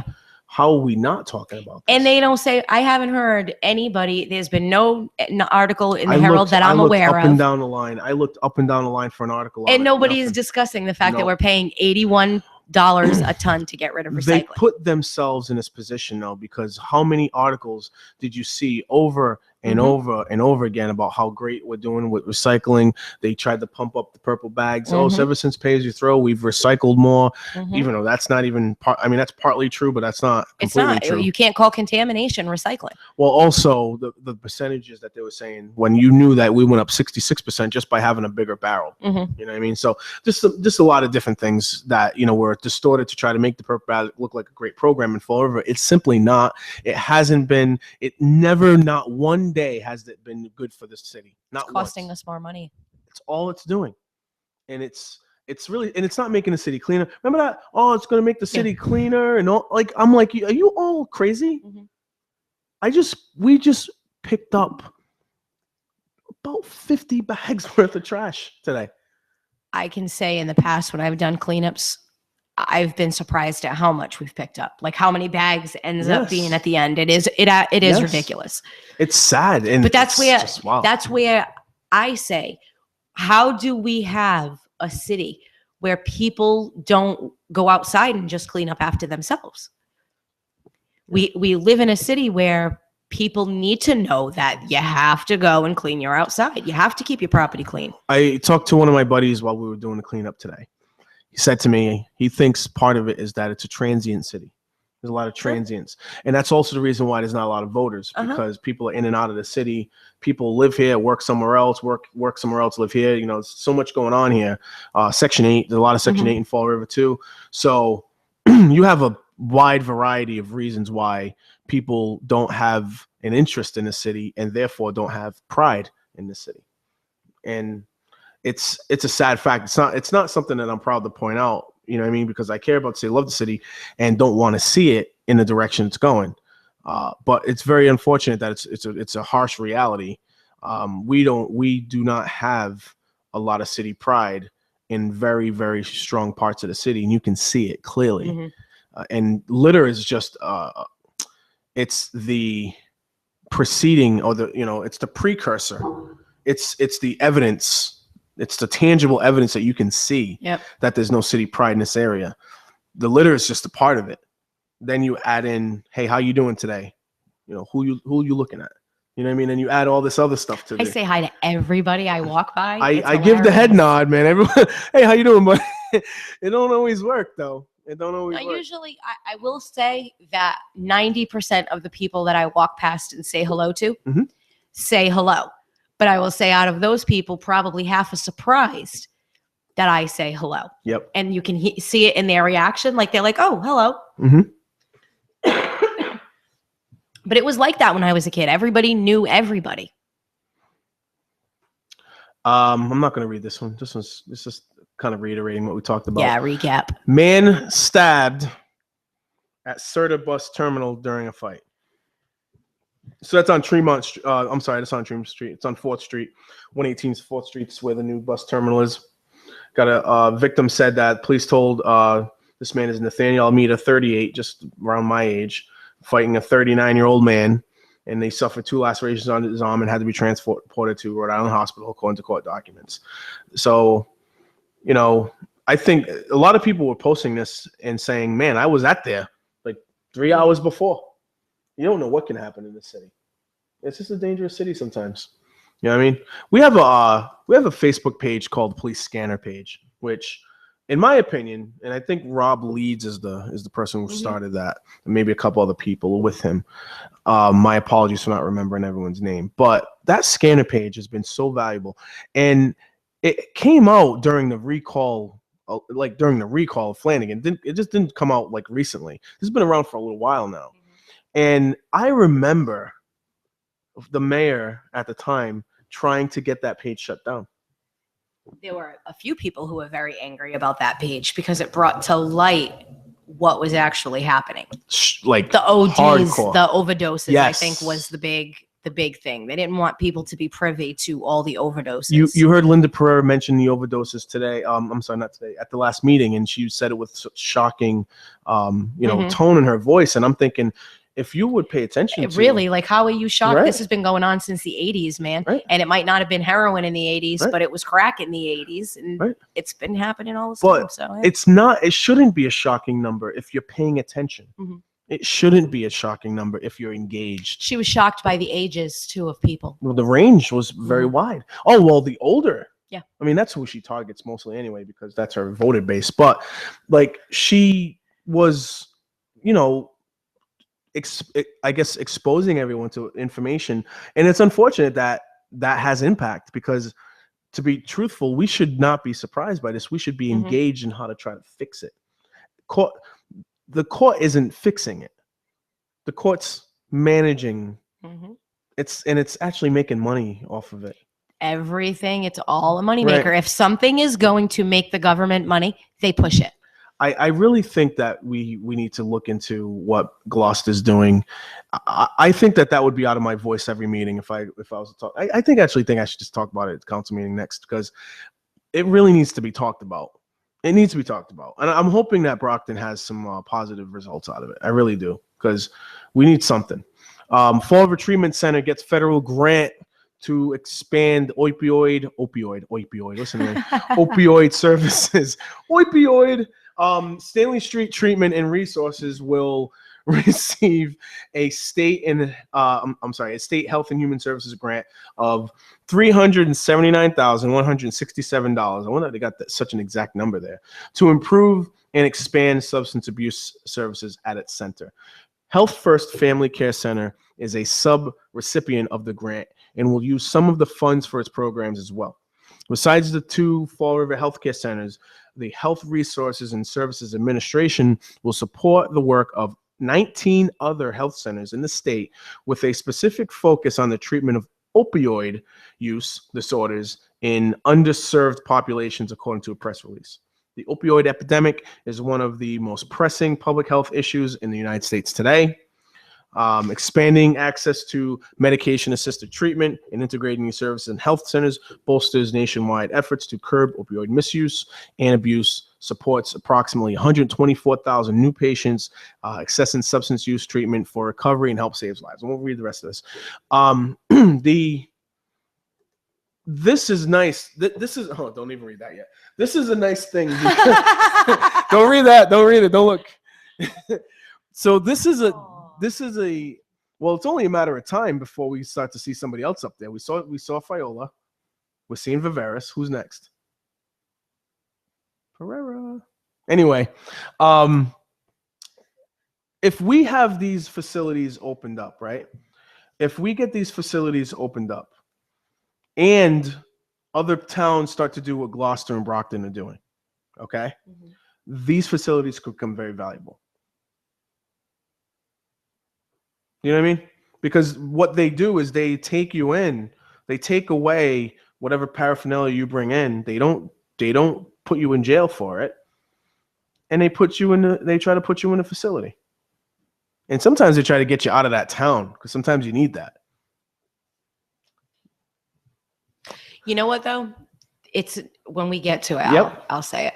Yep. But you need to get these people sometimes out of the environment they're in.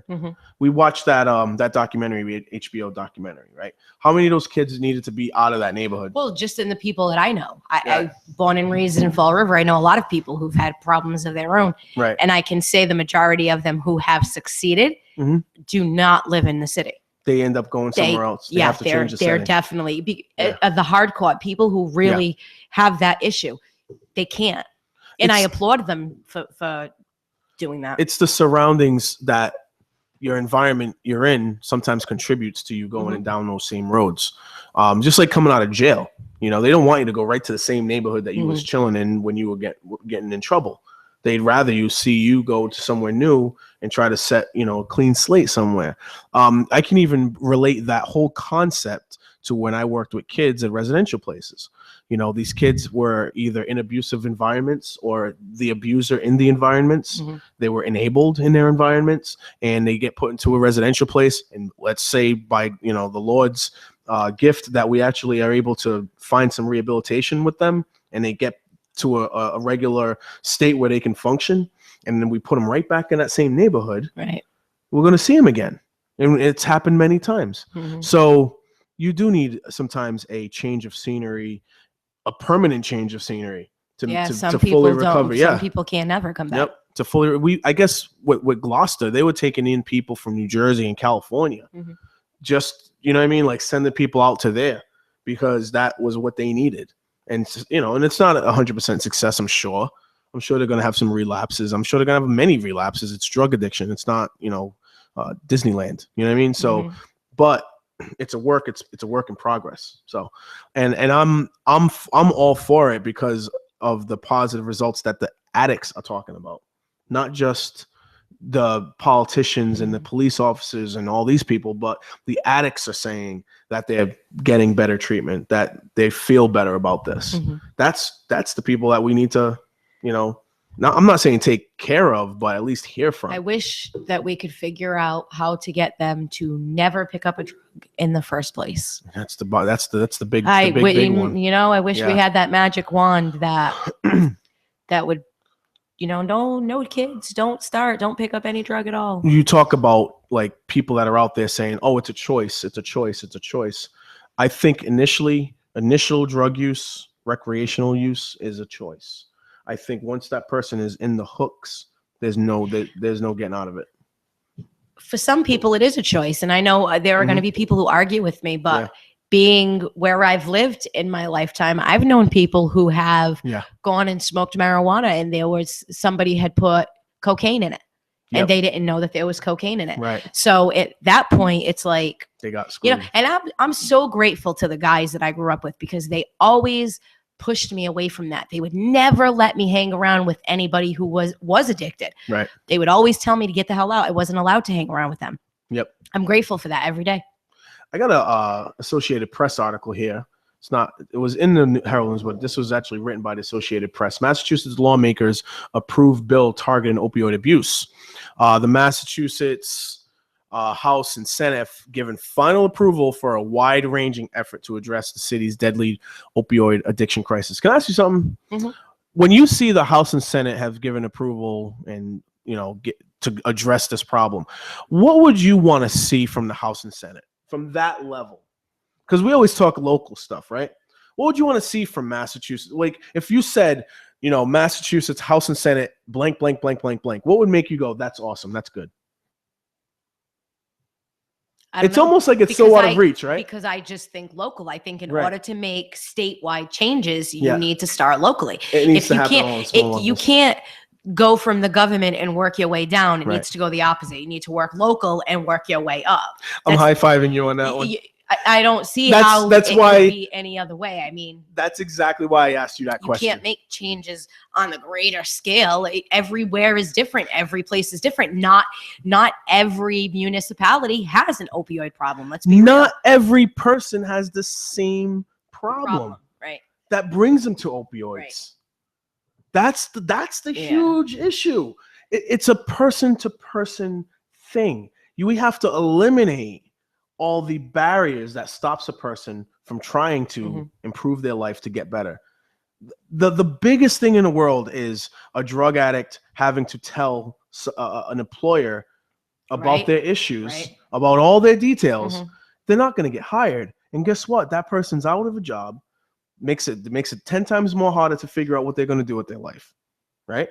Some people need to get back into the game just to get their life together. I'm not saying it happens to all of them. Again, I'm not saying this applies to every single person. None of it does. When we're talking about drug addiction, it is person to person.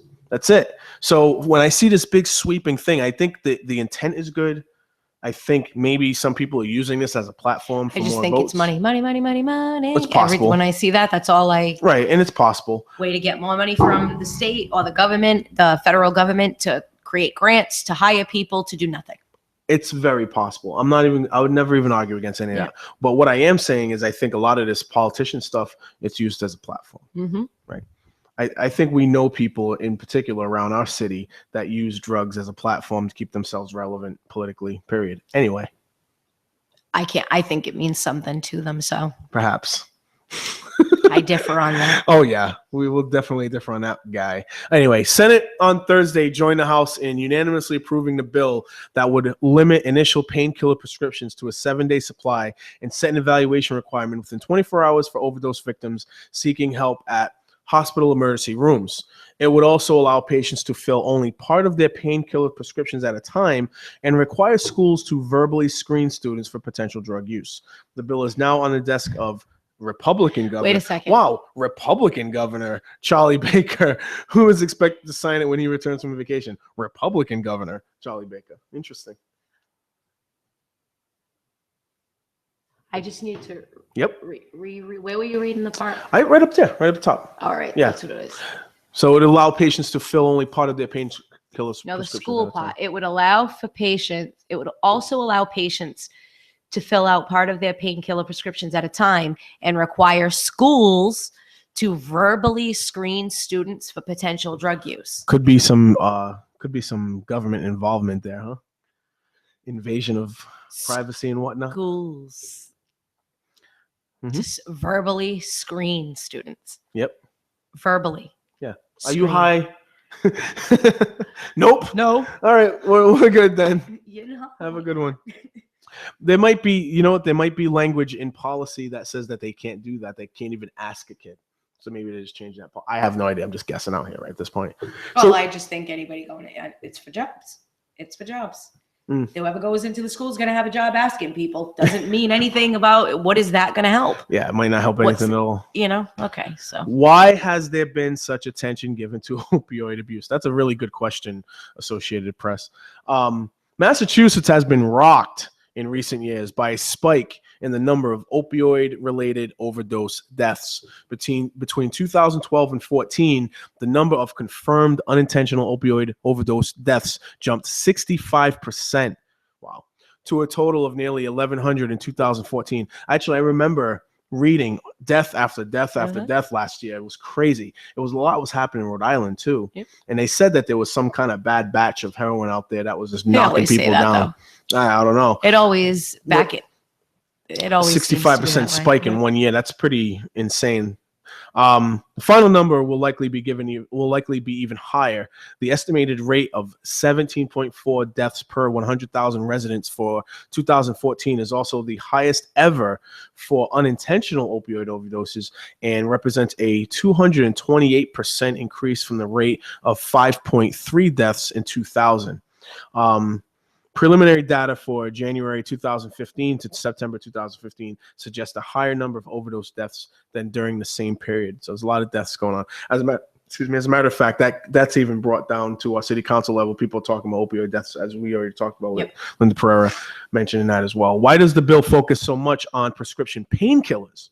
Well, without even reading this paragraph, remembering the documentary we watched with the HBO documentary about Cape Cod having such drug problems, they said 80%, 8 out of every 10 people end up with heroin addiction based on starting off with pill problems, you know. And now, again, I work with kids, you know, and I'm seeing 5-year-olds take, you know, with just people. Well, the first thing they do is give them pills. They approved OxyContin for kids, did they not? That, yeah. So what, you know what I mean? When on one hand, they say they don't want people to become addicted. And on the other hand, they're just ready to give kids pills. Right. But when you have a parent who's fighting for their child to get THC therapy. Right. Oh, yeah. But all of a sudden you can't do that. You can't do that. Yeah. You can't do that. I can't believe that. But you can give an 11-year-old an opioid. Right. Knowing that it could mean a future addiction. It's supposed to be for extreme situations. I remember somebody who was on my wall when I was posting about this was continually going back and forth with me on it, saying that it's not just any kid can get it. It was just for very extreme situations, right? Let's be real. That's what I said. Let's be real. When I was in school, Mhm. there weren't that many kids that had IEPs. Today, Yeah, a ton of it's a children commonplace have thing now. IEPs. Yeah. So to me, it says that this is the road we're It going opens to the be door. headed at. Right. And even if we're not there right now, give it another 10 to 20 years and we will be there. The door is open.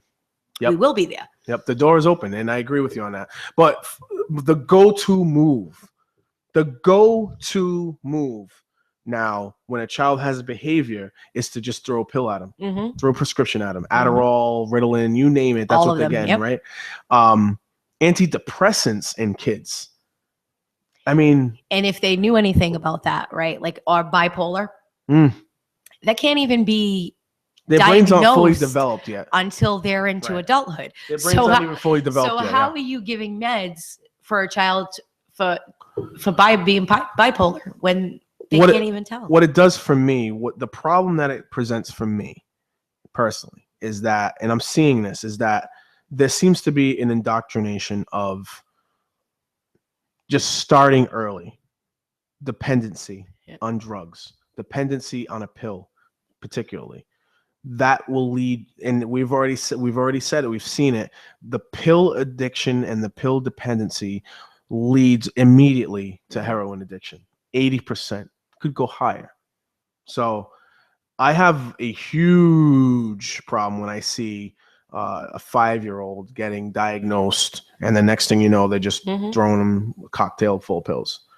You know, it's scary to me. I mean, if it's blood medication, if it's diabetes, if it's heart, blood pressure, stuff like that, or even like melatonin, which is, something that can help you sleep. That's Go buy a brownie. huh? I said, go buy a brownie. But to me, those all, we have to be careful. We have to have conversations with our kids Mhm. and let them understand that there are good and bad in all this. You know what I mean? Like really strong conversations about this, not just, nonchalant stuff, because this is a really, really, really bad situation. It could get really worse. Mhm. You know, It's going to. so I am, without giving away information about the people I work with, but I see it almost every day, and every single time I see it, it bothers me. I'm not numb to it. I'm never gonna be numb to it. You know what I mean? So I've seen it. I know children who are in families that are involved in DSS, and the kids flat out, you can tell that it's a behavioral issue. Mhm. And there was one at one time who was prescribed meds. And when I asked why they were prescribed the med, the parent was told, well, because the kid asked for it. I was like, are we kidding? This is what we're doing nowadays? Like, you're not. So I can't with that. So the Herald News has been doing these women making history articles, right? Now, some of these have been really actually pretty good. They're only the articles are interviews with women Mhm. to see who they believe impacted their lives. Right, inspired. So the person in the article is not the woman making history. Right. Okay. It's the professionals who have been inspired. Although last week we interviewed one, and I mean, it wasn't about that, but this one is.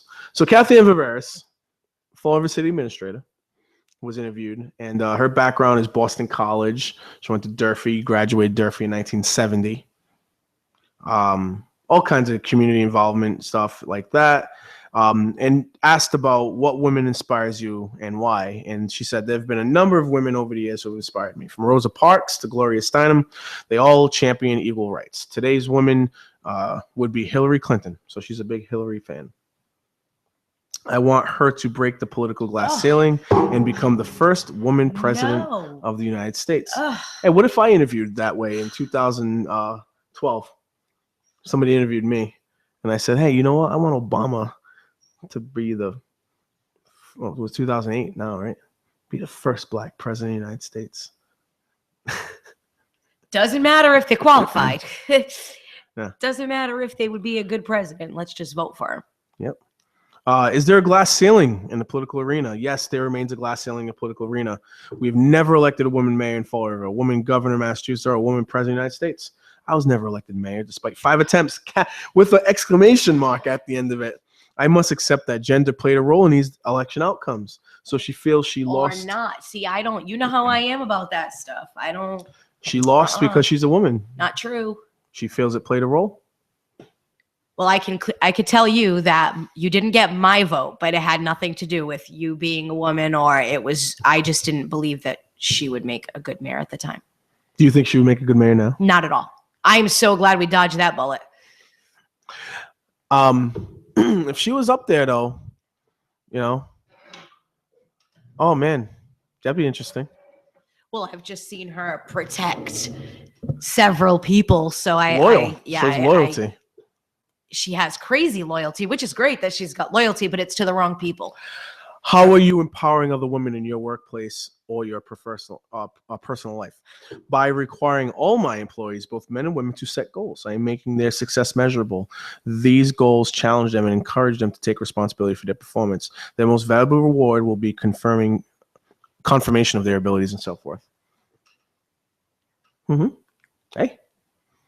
I'd ask you the same questions. What woman inspires you and why, Nikki? What woman inspired me and why? We'd be here all day. Name me one. My grandmother. Grandma. Yep. Awesome. God rest her soul. Someone who's at home and close to you. Yeah. Exactly. What advice do you wish you could have given your younger self? Ooh, that's a good one. Nope. No. Not touching that Nope. one? Because that would be a whole conversation. It couldn't just be one. We got plenty of time. I would leave Fall River. Oh, leave Fall River. Nice. Is there a glass ceiling? Do you feel as though there's a glass ceiling? There is. Yep. There is, but I don't think that it should be broken specifically just because someone is a woman. I think people should be judged on their abilities. I don't. Merits, yeah. Yeah. So there is a glass ceiling. But I just don't. I think that some of the women who try to break that glass ceiling do it in the wrong way. Mm-hmm. We're going to have, if Hillary wins the presidency, we're going to have a lot of people who applaud it because she's the first woman president. And while that might seem great, she's not the best person to be president. Well, in my opinion, for me, a lot of anyway. people feel as though Obama is the worst president ever to exist in life. I still think that belongs to George Bush. Reagan. Oh, Reagan? Yep. For you? Yep. So, but what's interesting is somebody even mentioned it to me, and I said, I wonder if Obama, his unpopularity may deter people from looking at, people of color again, but Ben Carson, he had a pretty good showing for a little while. Stop laughing. Because that has nothing to do. I know exactly what it's about. They waited. I know. How are you empowering other women in your workplace or personal life? Well, I don't have a workplace. So personal life. In my personal life, my kids. You have a workplace. I don't have. You have a workplace. I don't raise my kids any different, male or female. I teach my child to be the best person that they can be, to respect others. I don't go to my daughter and say, I have 5 daughters, but I raised my brother. I don't go to my girls and say, you're never going to make more money than a man, or you're never going to do this. But as women, she may give birth. Her husband's not going to give birth. She's going to give birth. If she gets married to a man and all that, there's a lot of other intricacies. Is Kathy Ann the first city administrator female? I'm not sure about that. She may be. Not sure either. It doesn't say that she is? Nah. I think there might have been somebody out there, but I'm not sure. 100% sure. I think maybe someone said it on WSAR, maybe. I'm not sure. But at any rate, I like the fact that the Herald News is doing this. I think that there's going to be some people worth, seeing, and then there's going to be some interesting characters along the way. Yeah. I'm hoping to see more. And I don't like the whole let's praise women just for being women. I don't like that whole thing. Well, I think it recognizes, like you just said, that there is a ceiling, and maybe it's recognizing that people are And we breaking should through talk these about ceilings. a ceiling existing for people. Mhm. I think when you, because out of They if break it- the ceiling. They break the ceiling despite, and it hasn't been any structural changes. right, and, To eliminate the I ceiling. just don't, I Right. just don't want it to be broken just because, oh God, we have to do that because these women won't shut up. I don't want that to Give happen. them one. Yeah, I Give don't want 'em a that mayor. to happen. I want people to get paid for. What do I tell you about the talk shows? Yeah. All these talk shows that do two guys or two girls together, Yes. you're not going to succeed. You need a man and a woman. You could have two men, two women, whatever, but you have to have both. It doesn't even necessarily have to be two women and two men, or one man and one woman. I just think it needs to a be. mix. I think it needs to be two different points of view, two different Nope. perspectives of life. Because you can have two females or two males, but if they're providing the same perspective on life, you're not going to get Nah. it. The chances are you're going to get a different perspective of life when you do have two different genders or two different races, or you mix it up. Chances are. Yeah. It's not always a guarantee, but It's chances are. typically more successful, which is why you have shows like Right. Regis and Kathy Lee. I know that's not what it's called now, but you got Kelly Michael and Michael. Strahan, yeah. I love Michael Strahan. I actually watch that show sometimes if I'm home at 10 o'clock in the morning. It's I actually never pretty watch decent. it. I just like Michael Strahan. Yeah, He's got a gap in his teeth like me. right. You gotta like something. Mhm. You gotta have goals in life. They have speaking of goals, we have Amazon. Oh man. Is Amazon still being built? So I heard it's huge, but Nice. I want to reiterate to people that Amazon still doesn't own that building, It's leasing. but they haven't leased it yet. Oh. Amazon hasn't, none of that yet. So you're saying that there's There is a building being there's built. a ring on layaway, There's a huge, right? You're saying, oh my God, but that's there's no such- marriage. that is such a great analogy. So Amazon's on layaway. So there's a ring That's on layaway. perfect. There's a ring on layaway, but there's no marriage yet. That's perfect. Yes. All right. That's a great analogy for that. I was at the gym today, so I Ken Fiola at the gym. I should have said something to him. Say, hey, what's going on over there? Oh, he'll tell you it's being built. I had just somebody yesterday was telling me how beautiful it was. I feel bad about Kmart. I'm PO'd about Kmart. Yeah, I feel bad about Kmart. It's gone. It's gone. It's no longer with us. And I will not shop at Walmart. So this girl will travel. Oh, and you're not going to go to Market Basket either? It depends. Yeah. It depends, but I don't go to Kmart for food. I see what you're saying. I go to Amaral's. I go to local. Target? That's for other things, shampoo, conditioners, things like that. Dollar Tree. I do like the Dollar Tree, but there are some things you just can't get there. Q-tips. Not at the Dollar Tree. I got Q-tips at the You Dollar need Tree. name brand Q-tips. I got Q-tips. Don't at try to Dollar Tree. bring me generic Q-tips. I got my They generics. bend. No. I got my generic situation going Johnson down. and Johnson's Q-tip. We are way too funny right now. So Amazon. And I bet you there are people at home going, yeah, she's right. The Amazon facility in Nashua, New Hampshire is located in a former mill town of 87,000 people. One with, it's pretty much a clone of Fall River right now, right? One of the new citizens moving into this formerly ethnic neighborhood, a downtown that is struggling. Formerly ethnic? Yep. One of the new citizens moving into formerly ethnic neighborhoods, a downtown that is struggling and a problem with heroin. Nashua has been fighting for years to get a commuter rail connection to Boston. Sound familiar? So there's a lot going on there. On the far edge of town, and oh no, they're gonna give me that whole thing. I don't want to go through all that. Let's see. If you speak to people in Nashua, did you know there is an Amazon fulfillment center in Nashua? They would say no. I look at them as a good, quiet neighbor providing good jobs in the area. Luzea. Nobody knows they're there. Oh, Lazo was mayor of Nashua for 8 years before deciding to return to her job with Southern New Hampshire Services last year. She was mayor when Amazon moved to town. One day we were kind of surprised they were there. Since then, there has been little contact between Amazon and Nashua City Hall. They haven't called looking for help. It is not one of the businesses I dealt with. I would have known if there were problems. I don't think we've ever heard a peep from them. They pay their taxes, they hire people, which are both good things. The Amazon Center in Nashua is a fraction of the size of the facility near Fall River. The Fall River Center will be 1 million square feet. In Nashua, it's about 100,000 square feet.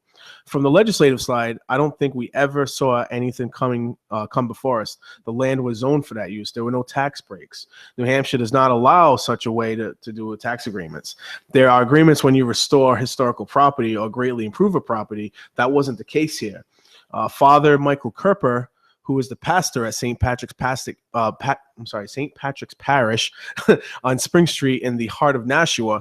The city is changing and its Irish and French population moving aside for newly arrived citizens from Colombia, Guatemala, Brazil, and the Dominican Republic. So then why did it say formerly ethnic? I've heard the facility here could possibly expand. That is the rumor. But with Amazon, I haven't heard very much, and I'm very plugged in here.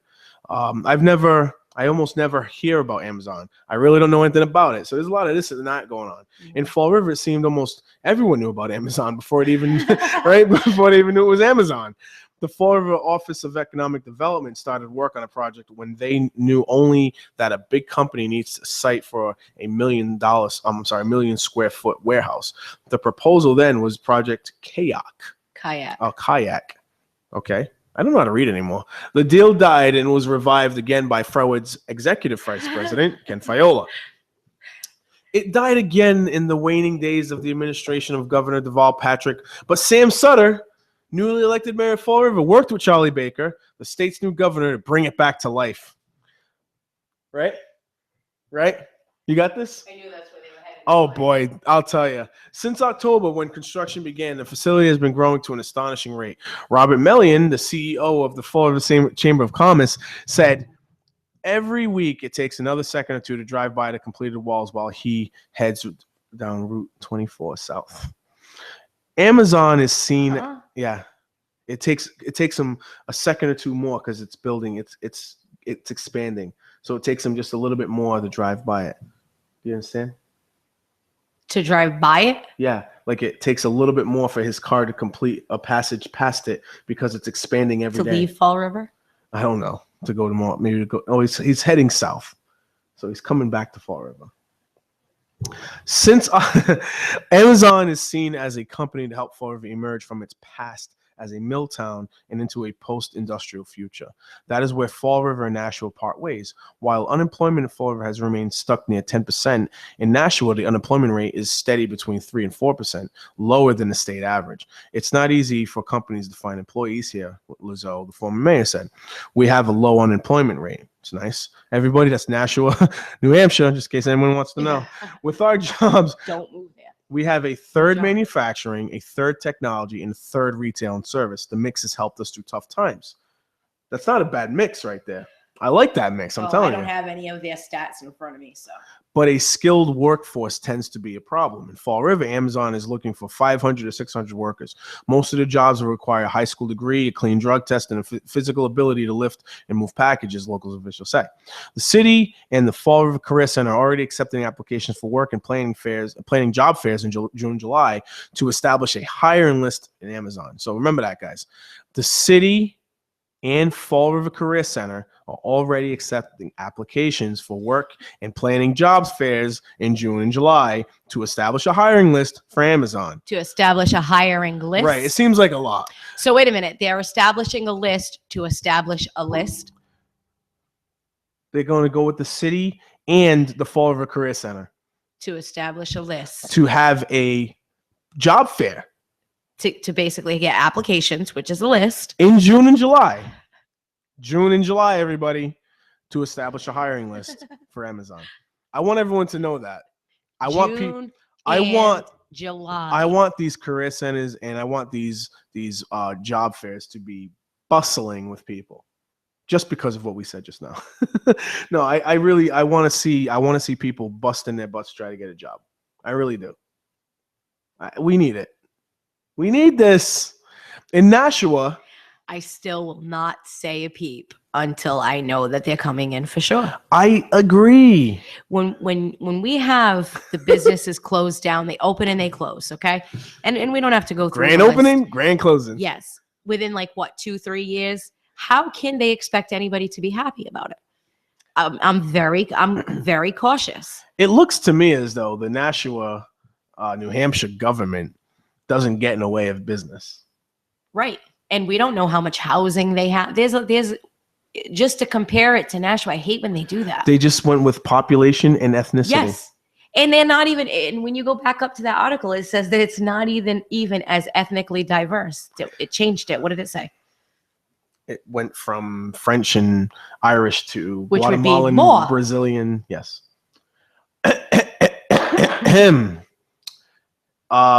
In Nashua, Amazon has much less contact with city government. Nashua's mayor, James Donchis, was elected in November. He could not be reached for comment because his staff refused to relay questions to him. Well, that's interesting. Oh, his staff refused to relay questions to him. That's interesting. That's very interesting. Yikes. Well, then again, we're calling from Fall River to talk to Nashua. They're probably like, nah, well, we know about you guys down there. Keep your guns in your pockets and stay on the waterfront. But McCarthy, who has been an alderman for a generation, said mention of Amazon is rare in Nashua City Hall. They've been fine. I really forget that they're there. So this article, besides propping up this whole thing about Ken Fiola and Mayor Sutter, but most of this article is about the fact what the big contrast is government's over involvement in this Amazon thing. I would like to see another article, other articles showing the other side of Amazon. Mm-hmm. Yeah. But because while it's great that they show it's great in Nashua, New Hampshire, and City Hall doesn't really talk to them, that kind of sets a red flag to me that they don't. There was an article, I think it was in the front page of the Herald News a couple weeks ago, that some of this Amazon money was supposed to be used to fix up a certain part of the downtown area. Yeah. I can't. Yeah. I can't. I just can't. Yeah. And I'm almost sure that there's a reason behind it all, but we'll see it as it comes. We'll see it as it comes. Well, just figuring out who owns property in that area and stuff like that. So I don't know. I'm not going to touch this one, but unfortunately, unfortunately, there was some things going on. Some of this stuff is I wonder sometimes if like it's over reported. Yes. Which one? This one or the The teen suicide. I just think it's no. The parents called up the Herald News and wanted. They typically don't discuss things like that, but the parents wanted to share that. I guess maybe because of Nelly and some other entities that were. I'm just seeing more of an exposure to it, and I'm hoping that there's good intent behind it all. Well, I as a mom of a 12-year-old, I applaud it because it allowed me to open up a conversation. Like. Mm-hmm. I could talk to my kid all day long, but to share her story, it's real. And I'm not sharing her story. I'm sharing her parents' story. Mm-hmm. The pain that they go through. Yes. Yeah.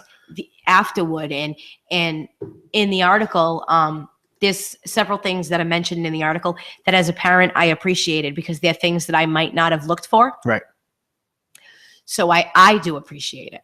I hear you on that. I'm wary of it. Daylight savings time. Sunday, Tonight. 2 o'clock. Sunday, 2 o'clock. Tonight. Sunday, 2 o'clock. A.M. Sunday, 2 o'clock. Tonight. You're going to have people do it tomorrow night. I know, Monday. It's going to be great. I want everyone to be wrong. Tonight, before you go to bed. Oh, boy. Set your clocks ahead. 8 bids received. No kidding. For proposed Fall River Wellness Center. No kidding. 8 bids. Mm-hmm.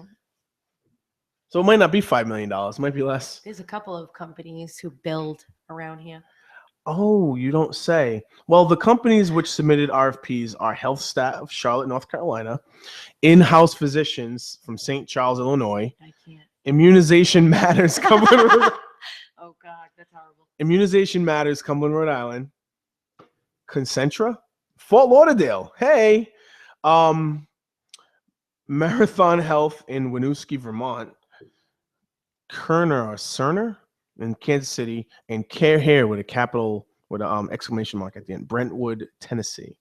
So Viveris so far, committee members include Fall Police Sergeant Joe Castro, Human Resources Director Madeline Coelho, Henry Valancourt, Dr. Henry Crawley, and public safety chairman. I'm sorry, the chairman of Carrera's Public Safety Advisory Committee. So you're going to have some interesting situations here.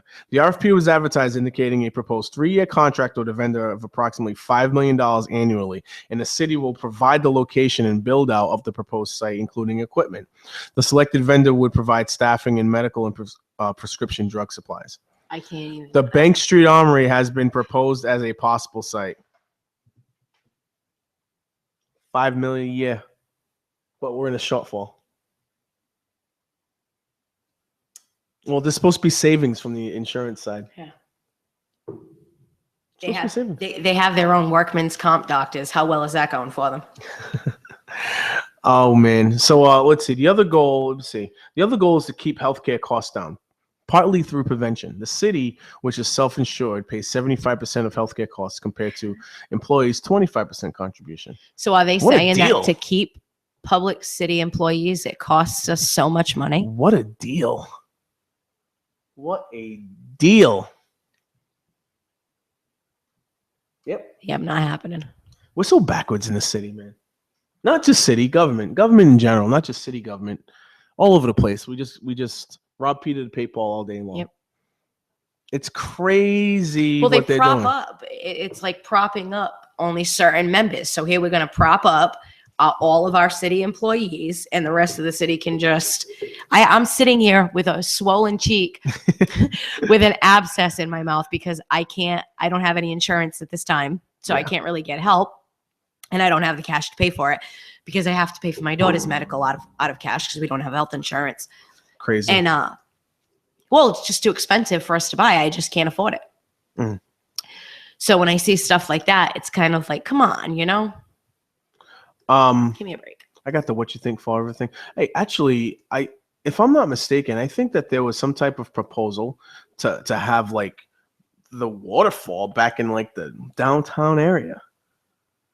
Daylight the waterfall. They've been talking about that since I was a kid. Bringing it back. Now, me personally, you know, the way that we have conversations about how maybe perhaps if we were to expose the waterfalls again, that we would be able to maybe get some electric energy. That if they're going to daylight it, that Yes. should be what they're The discussing. purpose of it. Yeah. I think Bob Carrera talked about it back when he was the mayor, and just went nowhere. It was like the bridge to nowhere. But if they do figure out a way to expose the water again and to get a nice waterfall, if we can use it for functional purposes, not just for visual purposes or whatever. I know that they have this Still dream. like it for visual, but Well, they have the money for that. there's still people in the city, a lot of people in the city that have this dream that Fall River is going to be a tourist destination, which is fine to have that dream, but there's a lot of practical stuff involved here that we can do. And if we were able to expose that and then get some hydropower out of that, that would be phenomenal, everybody. Dun, dun, dun, dun, dun. Phenomenal. Yes, it would be phenomenal. Bristol County DAs battle persistent problem of domestic violence. It is a huge problem. Humongous problem. Huge. Yep. Local women who have been victims in domestic violent cases have been hurled downstairs, punched, stabbed, and kicked, suffering torn hair, broken jaw bones, and fractured eye sockets, sometimes while pregnant. It's messed up. Yep. I mean, I don't have any. I mean, I guess domestic violence goes both ways, right? So this article is going to probably very likely focus on women being beaten. Mm-hmm. It can be a two-way street. Sure can. You know, there's been a lot of abuse from both sides. I just can't come to grip with it. Bristol County District Attorney Tom Quinn said Wednesday during a press conference at his New Bedford office.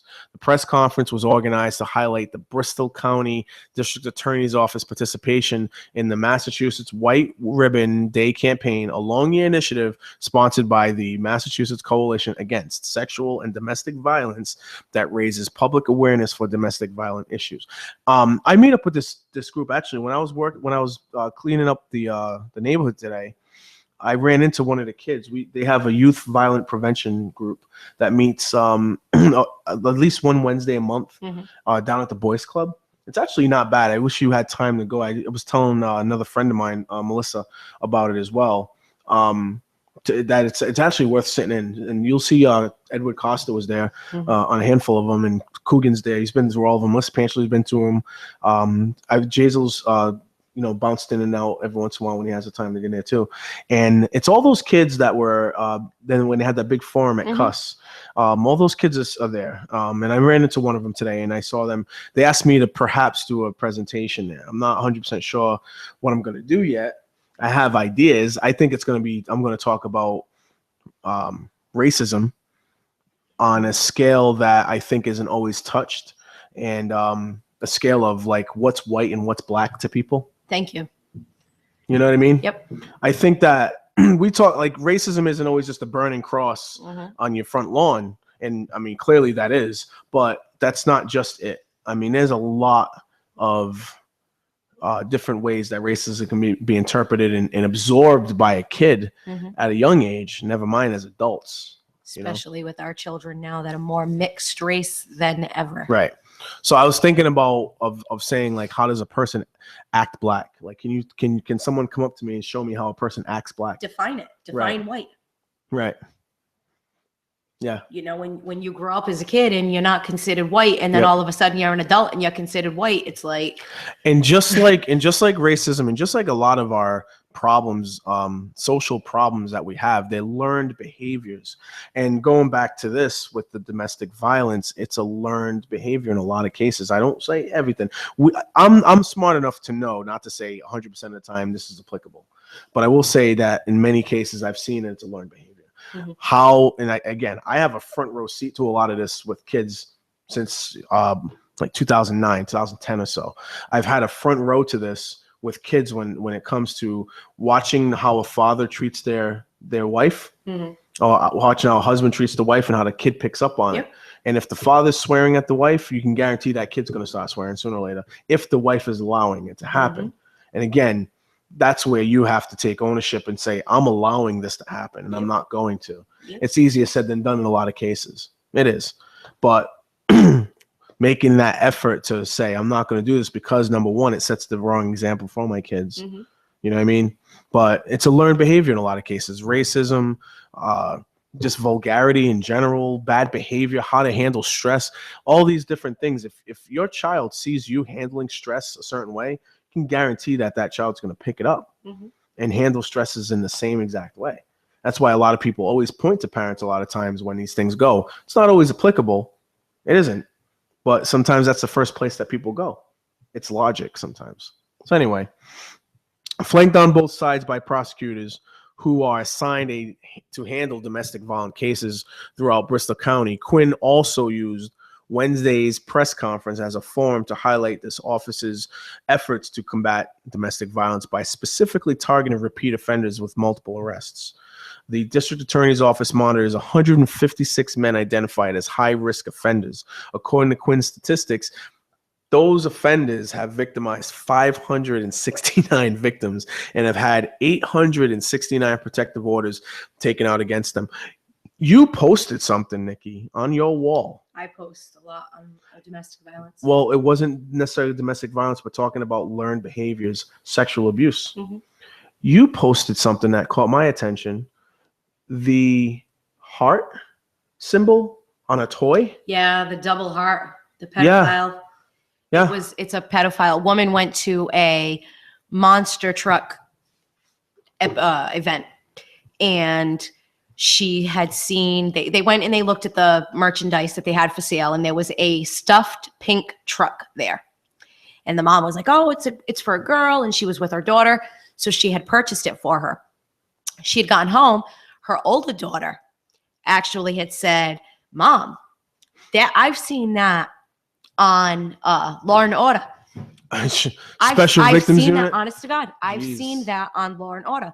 Sure enough, the woman looked it up and ended up finding the episode and all this, doing her homework. And sure enough, it is the symbol for a group of pedophiles. And what it means is that child is ready to be taken. So the double heart symbol, and that's what it means, is that child is ready to be taken. So were they passing them out to kids? They were for sale. The mother ended up getting in contact with the company who makes the bears, the stuffed truck. they claimed that they didn't have any idea and that they were recalling all of those particular ones. Anybody who had an issue, who had a toy with that symbol, was to contact them for a refund or another toy. And so there was no scheme in this at this point in time. From as it stands right now, Right. no. But This- we also know that these things go very, very Yeah. deep. So, This underground and way it of scared me because communicating. my boyfriend's grandkids do go to the monster truck rallies. So I was like, oh my goodness, we have them around here a lot. So by be taken, they mean like kidnapped. Kidnapped, yes. Unbelievable. They're ready. That's what that means. Meaning that the people who are doing the kidnapping are ready to take this child and they've No, targeted. the kid who had the item was Yeah. ready to be taken. That's all Yeah. that's all that was written in the article. That's interesting. I mean, not that I really want to know too deeply on how this operates, but then maybe you do because for prevention purposes. Well, for somebody with children, I mean, I have kids and I never even knew that the double heart symbol meant that, but now I'll be looking on it. Thankfully, my kids They're older. actually in your on your emojis and all that stuff Yeah. in your phones too as well. They have a double heart thing going on there too. So, I mean, I think there's going to be an effort all the way around to just get rid of that.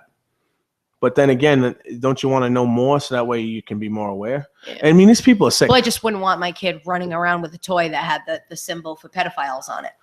When it comes to that, if you're that deranged where you need to have a deceptive underground way of communicating, I know that there's people out there, and as a matter of fact, I have a degree in a program that provides to people who try to explain this and protect the rights of this group of people. Mhm.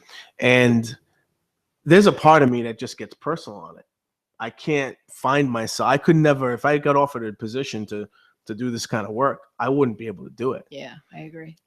I don't have any respect at all for that group. I mean, for them to have an underground deceptive, Yeah, I'd be like on a murdering spree of all of right, them right. as a parent. And all the I kids would would be be sitting suffering. back like they deserve it. Like I wouldn't have any sympathy. Mhm.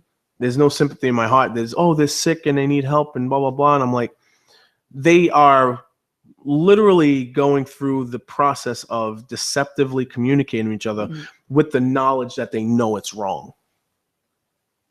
When do we just say, When do we finally just say no? That's like one of the scariest Right. in the world that we live in today, the social media world that we live in. The kids have phones so young. Yep. and they're very easy to get. It's not like $20 a month gets these kids a phone. You know what Yeah. I'm saying? So it's You remember very that Chris difficult. Hansen guy?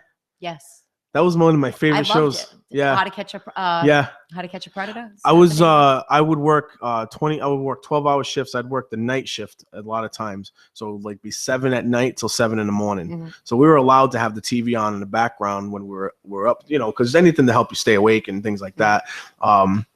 Those 24-hour shifts were crazy. So I'd put on the MSNBC nighttime and they'd show those Chris Hansen things all the way through. Yeah. I never got tired of watching it.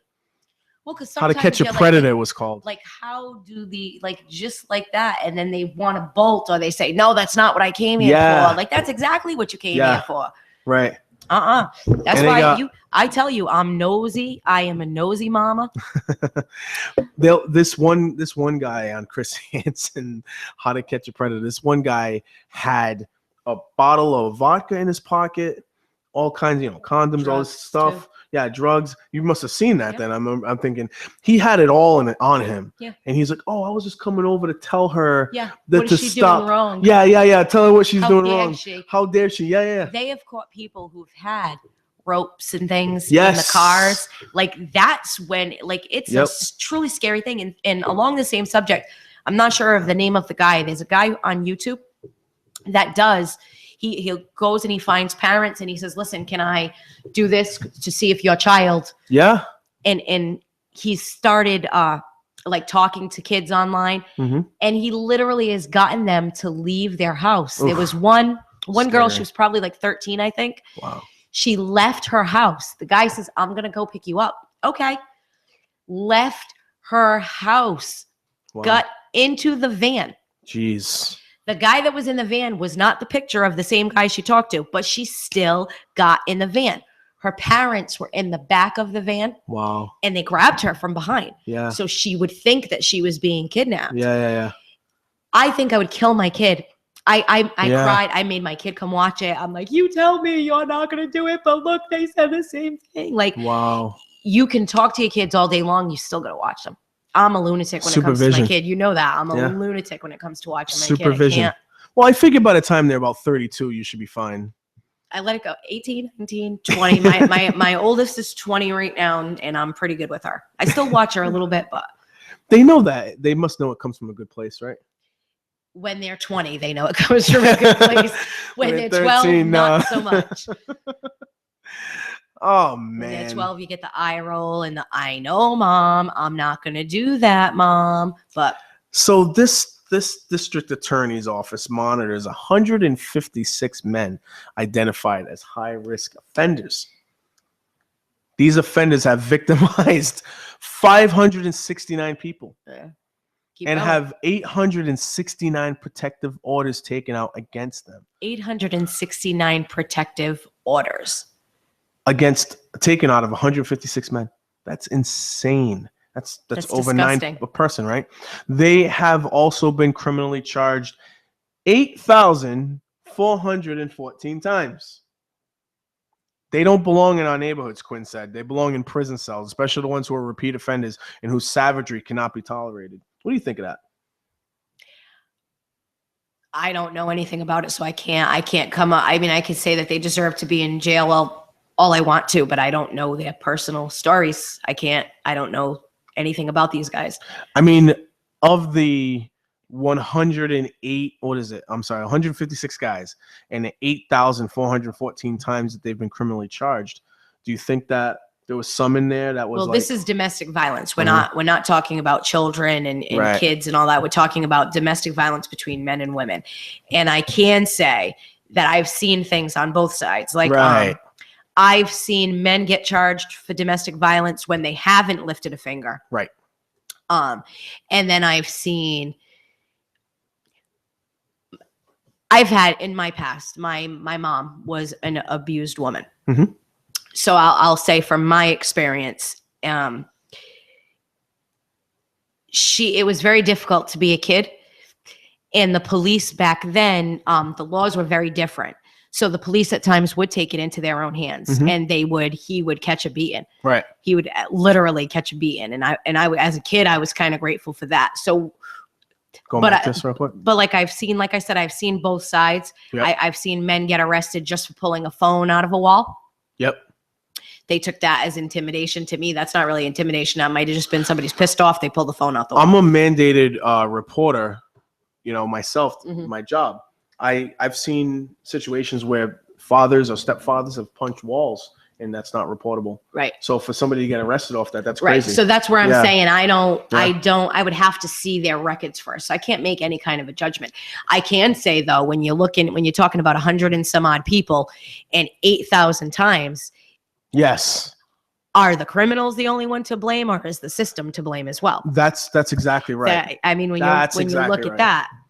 And that's why we can't just, I think, sometimes always just look at statistics and say, and that doesn't always tell the story. Right. And taking it to a very smaller level. These same guys, do they have records with 4 different women, mm-hmm. or is it the same woman? There's a bunch of, is the woman getting arrested too? Right. That's the thing we don't see here. Nowadays, when an officer gets called for a domestic, or if it's both, they both get arrested. Well, that's why the savagery cannot be tolerated comment.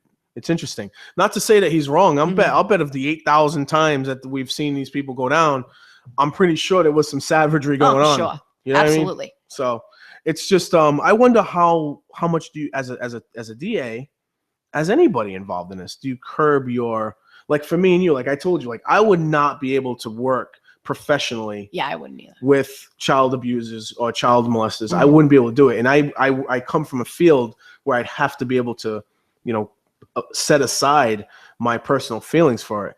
I wouldn't be able to do it. I would not be able to do that. So, bringing this over to Quinn here, with the savagery cannot be tolerated. Like, is he overly emotional in this with that comment?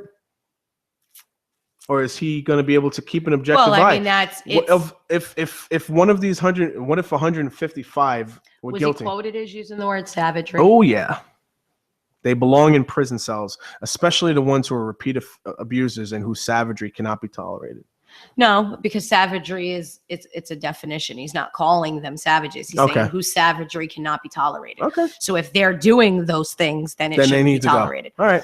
I just, you know what I mean? I hope that Yeah. like there's 156 men identified, right? And I'm pretty sure that number is probably a lot more than that. It could be. I would say 156 seems, but it's only Bristol County though, too. Yeah.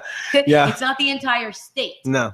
just No. Bristol County. Not at all. For several generations, domestic violence, notably in family settings, has been kept behind doors, which cultivated a culture of secrecy and control that often discouraged victims, especially battered women, from seeking help. Mhm. That's the huge piece. What back when I was a kid, that was the huge piece. The self-esteem piece of this, where a woman, you'll never find anyone that'll care about you, like that kind of thing. I mean, a battered woman isn't just battered physically. Yeah, emotionally, They're mentally, financially.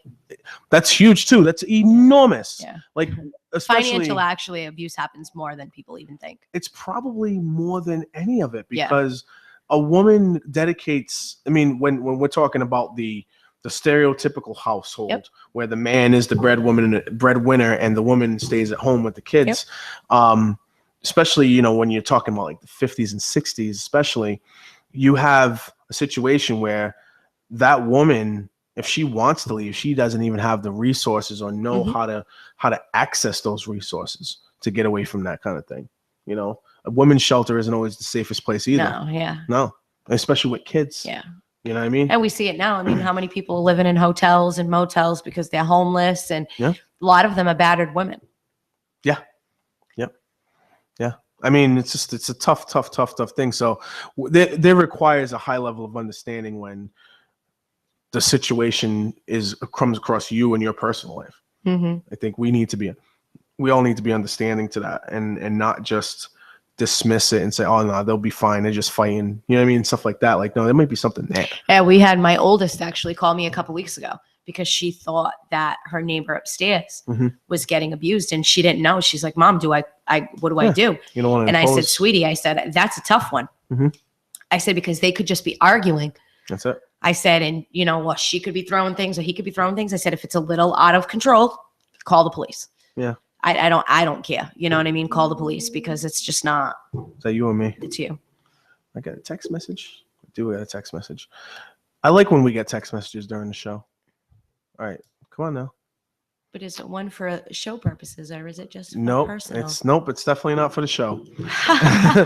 Our office has increased focus on prosecuting repeat offenders who have proven they have no respect for women, no respect for the law, and need to be stopped. These crimes are disturbing and cannot be tolerated. So we went even a little further into it. He's like, Quinn in 2015 said his prosecutors handled approximately 3,500 domestic violent cases. Wow. And residents applied for 5,000 restraining Wow. orders in 1 year. How many were actually given of those restraining orders? Did it say? It said applied for, and then many of those against repeat offenders again. Yeah. So you got the same people. Well, and again, why is somebody a repeat offender? Like, is it the same person they're offending? That's what I'm saying. I mean, come is on. It new? Is it? Yeah. If it's a new girlfriend or third girlfriend and you're still getting arrested for it, it's like, Yeah. I don't know. I don't know what the easy answer is for this one. Whew. This is a very tough subject that's been a part of my world for a very long time. I mean, it's huge, and when you finally see the end result, how far it could go, Mhm. then Well, it's I'll like, tell you, as a child, I thoroughly appreciated every police officer who took care of business. Yeah. Yep. They do a tough job. Yeah. That's a serious one. So again, I guess I don't know if Fraga, he did two different articles within 7 minutes of each other, by the way, talking about the persistent problem of domestic violence. So I guess. And that calls for a change in the law. Yeah, so the law signed by former Governor Deval Patrick granted new powers to prosecute domestic abusers and strengthen penalties, but it shields information about the domestic violent calls and keeps the name of the people who are arrested and charged with domestic violence out of the daily arrest logs, which is really, really good. For example, last week, Fall River arrested Jeremy Ferreira, 36, my age, of Eastern Avenue, and charged him with 3 counts of assault and battery on a child on the age of 14, causing serious bodily injury. The charges were related to serious injuries that Ferrer is alleged to have inflicted on his 4-month-old son. Because of the domestic violence law, the police department did not include Ferrer's name on the arrest logs. The Herald News learned about the case after receiving a call from a relative and then obtained Ferrer's file in Fall River District Court, where information on domestic violence cases is still available to the public following arraignment. The stated intent of the domestic violence provision was to protect victims from public scrutiny, especially since they often have the same address as the defendants.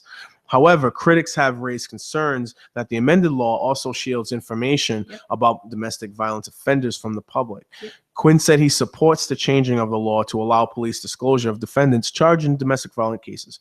And given that the victim and defendant in domestic violence cases often live together, Quinn said that there's no mystery anyway as to who the involved party are when one is arrested for domestic assault. This might have been well intended, but not necessary. There you go. I know that people will get upset with you for not whispering necessary. I know, like vicious. People are vicious out there. They are. They can be. I feel as though I actually got to meet Tony Robinson. Did you know who Tony Robinson is? There was a vlog by Mayor Correa. Mayor Correa has been doing vlogs. Yes, I know. And that's the second time I've done that. Today. Anthony Robinson is somebody that has a lot of family ties to Fall River. I know him. He knows my mom. He knows like people that I've known since I was a little kid. So he does definitely definitely has a touch with neighborhoods. I'm just, I'm interested in seeing what he's got planned for. Are we still talking about domestic violence? No, I changed changed it. I didn't even know it. I changed my whole flow. I'm on the side of you, and I didn't even know it. I changed my whole flow just now. I actually, because I was going to talk about an article about the mills. I think that they're going to try and make an effort to make these mills into some type of affordable housing for people. And maybe not just affordable housing, but like housing for people who don't look for the big, that don't need the high maintenance houses and apartments and stuff like that. But maybe people who are more, professional driven, that just want to have a place to stay while they're always out working and doing whatever they're going to do.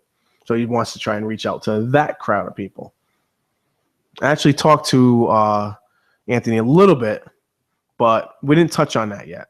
But he said he's going to come around, and I want to talk. I want to get his ideas. Theory, but when you look at what we have to offer here, it just it doesn't seem feasible. I'm seeing all the single family homes that they're building in this city, and I'm thinking, yep, they're all going to be empty in another 5-10 years. Every one of them is going to be empty. What would keep them? I don't know. Not getting rid of the purple bags. I don't think that's going to do it. No, I don't know. We need more. To me, it's not just Fall River. It's our surrounding areas as well. If it's okay if there's no jobs in Fall River, but if there's no jobs in Fall River or any of our surrounding areas, where are people going to work? So we need jobs. Jobs is one, better schooling is the other. It's a package deal. Who's going to buy those homes? When they're building all of these homes, who is buying them? And where are those people? Are they coming in from other places, or are they Fall River residents? Supposedly, there wouldn't be the people that particularly want to raise families or anything like that. These are going to be the supposed people that just want small, non-high maintenance. Who are those people? I'm talking about like that. That's lofts. That's professionals. Are they supposed to travel from New York? Who knows? Could be just Providence. Because if that's how they're going to do it, you could travel back and forth on the weekends. This could be your weekend place. That's cool. Boom. That's cool. But if I just can't see it. When we open up these different things that are Elderly supposed high to- rises, is that? when we open up these different businesses that are supposed to be coming, Amazon supposed to be coming, the Market Basket's supposed to be coming, the movie theater is supposed to be coming. There's supposed to be some new things coming around. Yep. So all these businesses are going to make all these people give all these people wages enough to own homes, We're gonna find out because Well, they're everybody just- in Fall River is they're a just- homeowner They're already. they're just apartments from what I'm reading, from what I got. Oh, because you're talking about Yeah. the thing. I'm still talking about single family homes. Yeah, I'm too, not talking Adam. about single family homes. I actually think that a lot of emphasis is on education. Okay, a lot of emphasis is on education. Per student, we spend as much as anybody in the state. Mhm. So we're not gutting education. I think we need to make our education more efficient, which means we need to get away from this national state stuff and go back to our local. But there's almost zero effort or zero thought in the professional world of education to go there and do that again. They're like headstrong on going in this big Mhm. consolidated direction and standardized testing and all this crazy stuff. Like, to me, that's the problem.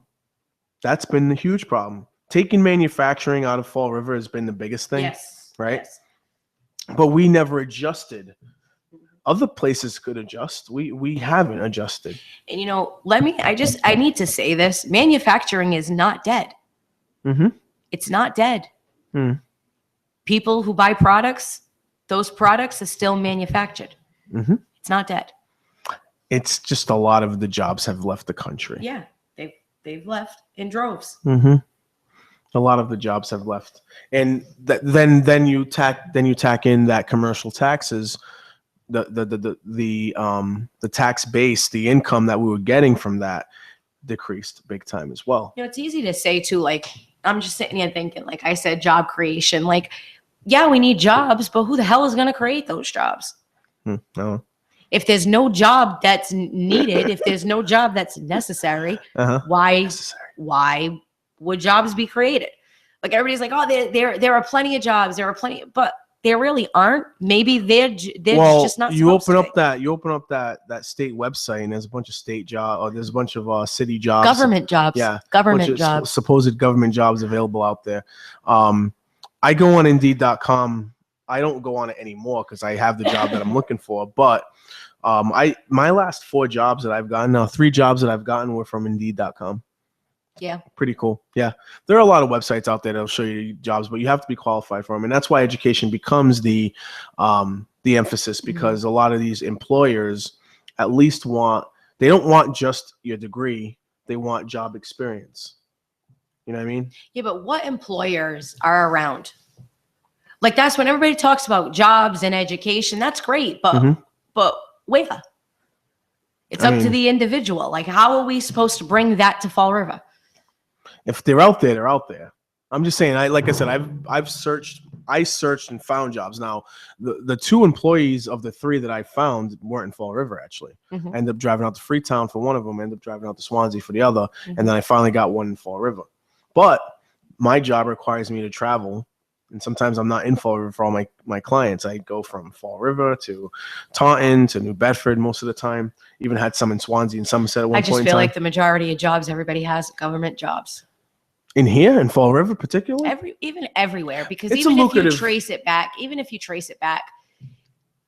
it's how does that business get paid for? Like, look at, we've got methadone clinics, we've got doctors' offices, Mhm. but those doctors' offices aren't getting paid by people who are working. They're getting paid with Medicare or Yeah. Mass Health. Mass Health. Yeah. So it's like, if the state and government is what's paying for that program to keep running, Mhm. then it's still welfare. Mhm. The government is essentially the only one who can create jobs. Paying off the employers, all the workers that work for the company. Mhm. I mean, third party. I mean, in a lot of jobs, your income comes from the third party. Yeah. I just see all the kids in the schools with the IEPs. Like, I talk about bus transportation, right? Well, these kids, they get bus transportation because of IEPs. Well, how come so many kids have IEPs?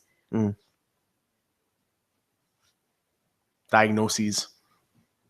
Who's diagnosing? Are those doctors making money because they're diagnosing? Like that's kind of how where my brain goes. I think too, when you look at all the IEPs and, you know, a lot of it's behavioral. Mm-hmm. So we've turned our schools a lot of times into behavioral schools, or our classrooms have to have a behavioral element to it. And teachers aren't just tasked with teaching anymore. They now have to figure out how to communicate with children that have, you know, behavioral problems. Mm-hmm. They don't ship them all to one spot anymore. Yeah. They're integrated in their classrooms now.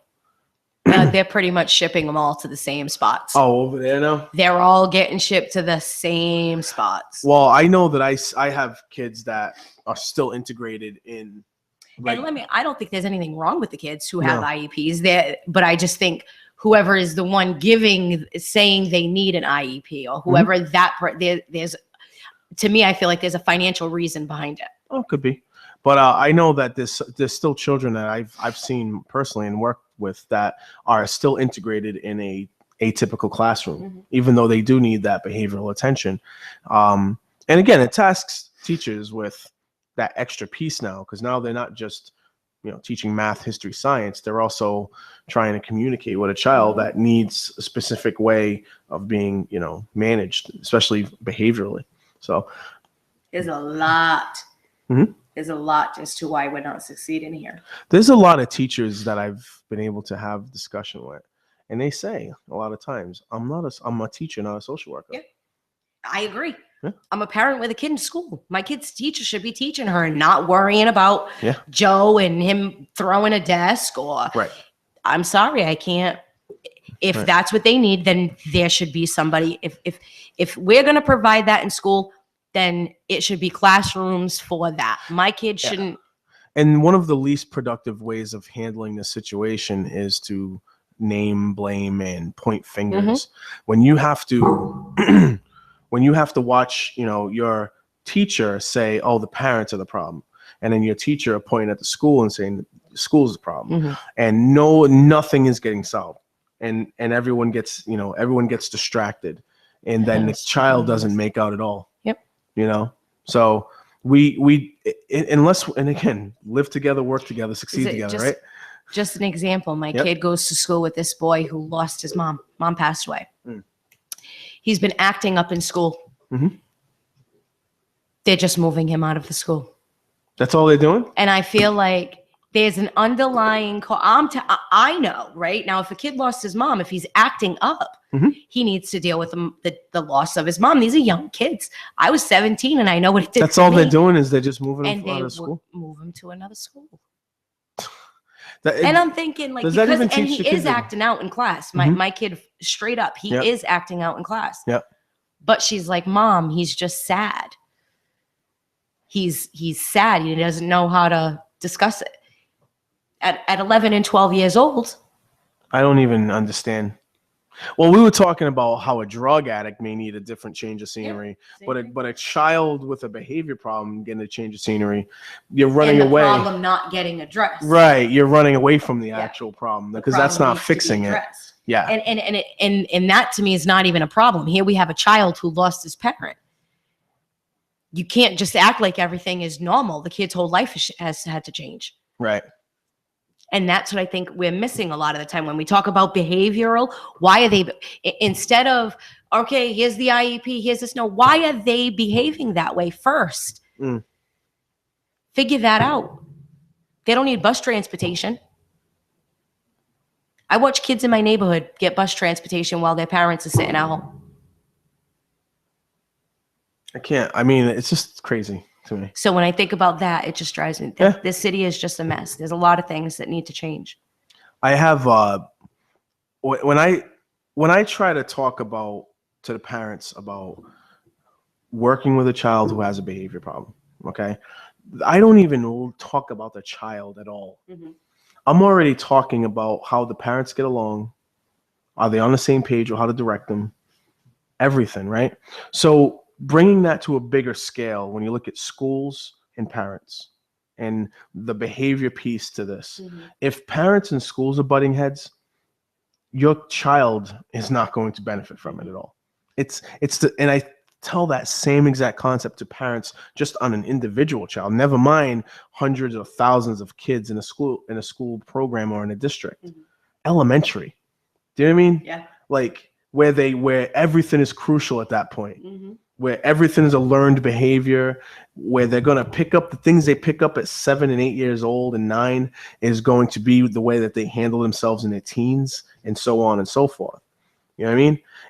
It only by some luck, if a child is in a bad environment or has bad levels of communication going around them, only by small chances are they going to get through that and become productive on their own or become good communicators on their own. There's something along the way that's going to have to happen to break them out of a cycle, because if they stay in that cycle, you're just going to end up with, all the people that, quote, make the city look bad and all that kind of stuff.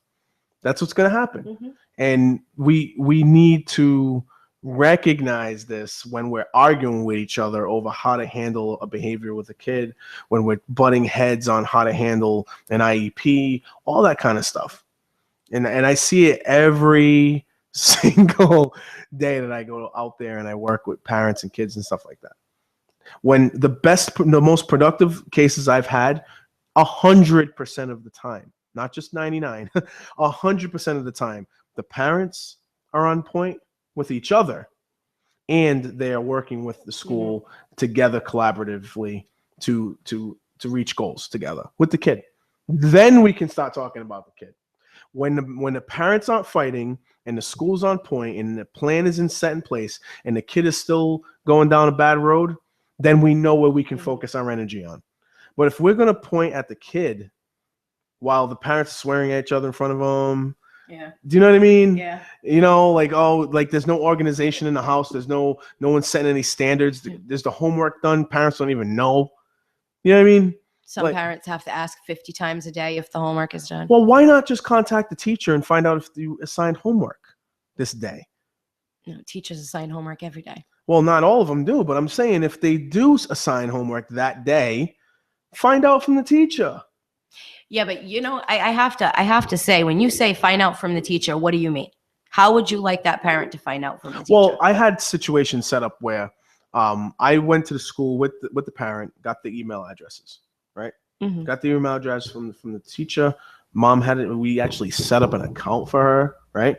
And every time that I came over, I'd be Tuesday, and I came on Tuesday and Thursday, I would sit with her and say, hey, did you email the teacher, find out about what projects are coming up, stuff like that? Because this kid was like coming home, not telling her about any projects he had to work on or anything like that at all. So I didn't come down on the kid yet. I talked to the teacher first and the parent, and we were able to develop a communication line on a weekly basis between parent and teacher, right? Do you think if you weren't there that it would have had the same? Oh, you mean on Tuesdays and Thursdays? On Tuesdays and Thursdays, yes. I'm talking about the parent and the teacher. Take you and what you do out, the parent and the teacher. Do you believe if the parent would have went in and did the same thing, that the same response would have been given? Yeah, definitely. The teacher was eager, willing. The teacher was. We had to kind of poke and prod. I think there might be when you. It wasn't Fall River, by the way. When you're in a school and like you said that, it's, call a teacher and find out. Well, when my kids had 7 different math teachers, how do I do that? Oh no, you're in a situation but what I had to do was figure out what the situation was first before I could do that. Do you know what I mean? And that doesn't happen in our schools because there's too many other things going on. Well, if there was things going on, I'm not saying that your position, your situation, but if I was involved in it, I would have to figure out ways to get through it. And then, I don't do it for everybody. You know what I mean? I kind of make suggestions to do it with her. But what I did was I ended up, my most effort was making the account for her. She had to make the effort to email and do all of those stuff. Once those lines of communication were open, the kid couldn't split anybody anymore. Do you know what I mean? Like he didn't have a way of going around it. So we were able to then focus our energy on him and say, look, now we can talk to you. And if you are not coming up with your homework assignments, then now we can provide a consequence. It wasn't random anymore. You know what I mean? It was more organized, and that was based on the lines of communication between the parent and the teacher being open there. Now you had 7 different teachers. Oh, few. Now Not me, my kid. but they were given homework assignments every day. Yeah, she has some teachers. She has 4 different teachers. So some give her homework every day and some don't. Most give homework every day. And you just use the honor My system. daughter does not always do her homework, even though Yeah. I am on her all the time. Well, I was gonna say, do you do the honor system with her? Like, do you have homework today? She says yes, and that's it, or no? I change what I do every day. I don't have. Sometimes I do the level of surprise. If I'll say, "Did you do your homework?" Because I typically won't ask, "Do you have homework?" Mhm. It's, "Did you do your homework?" Right. If the answer is yes, I'll say, "Let me see it." Right. But I don't say that all the time. I So see. I change it up so she can't Find figure a out pattern. how to Right. change. But she still doesn't do her damn homework. I'll see her there with it in her hand, and it's still not always done. Like my kid wants actually to start a petition for no homework.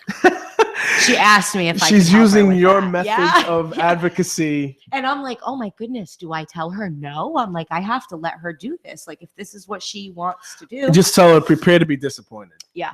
Well, I Just told tell her her. she might be better off because she wanted to do 2. One was no uniforms. She really wants to get rid of the uniforms. How do you feel about spirit wear. uniforms? At first, I was for it.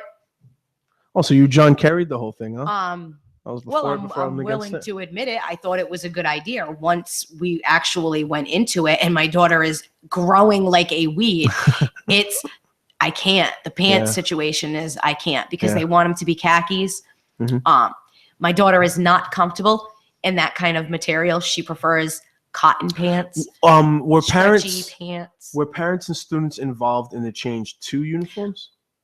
My daughter was at Laterno previously, and they did send out a parent survey Oh, at that back then, asking parents if they wanted the uniforms. If they didn't, majority of us said yes. Mhm.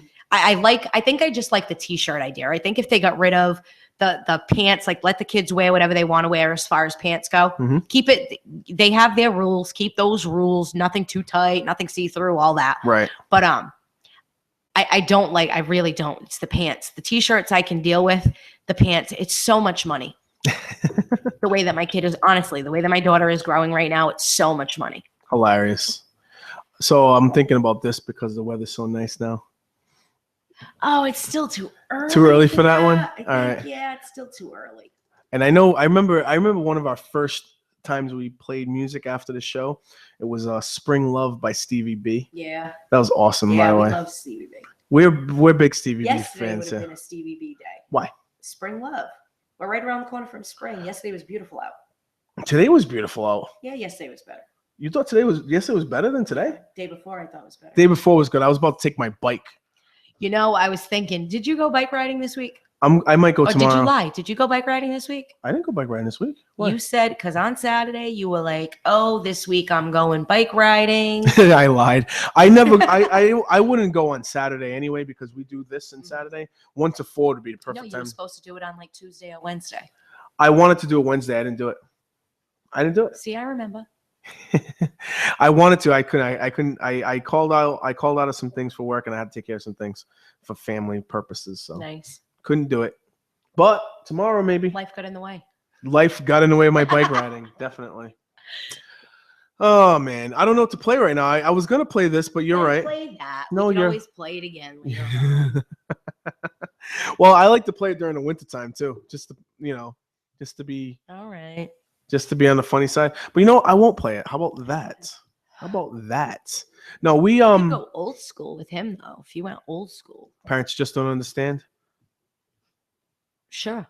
Nightmare on My Street. I think parents just don't understand because she's trying to protest against all the things Yeah, that you my want. kid. I love it though.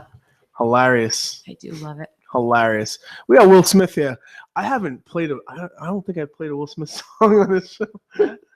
I think and then we played Changes by Tupac too one time too.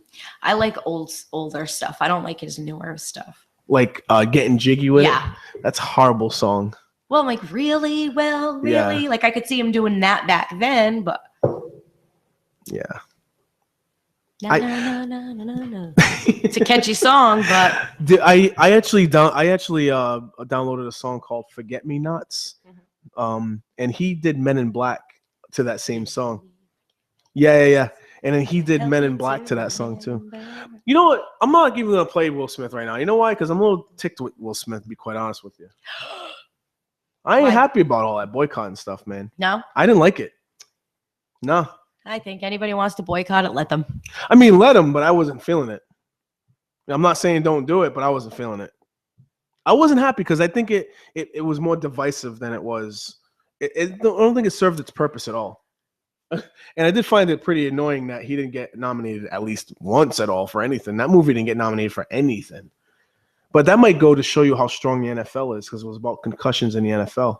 He played the doctor that found out about how concussions can affect players. There's a lot of aspects to that. Like it all boils down to who are the members that are voting. If the members that are voting are not a wide range of people, different ages, male, female, different races. If it's not that, then you're only going to get one kind of answer.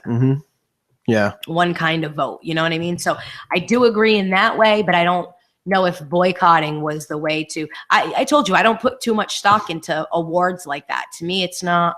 Well, me neither, by the way. Me neither. I just thought that the whole thing was divisive. And again, if we're trying to actually be progressive in this, racially and socially, I don't think progressive is always the right term for everything.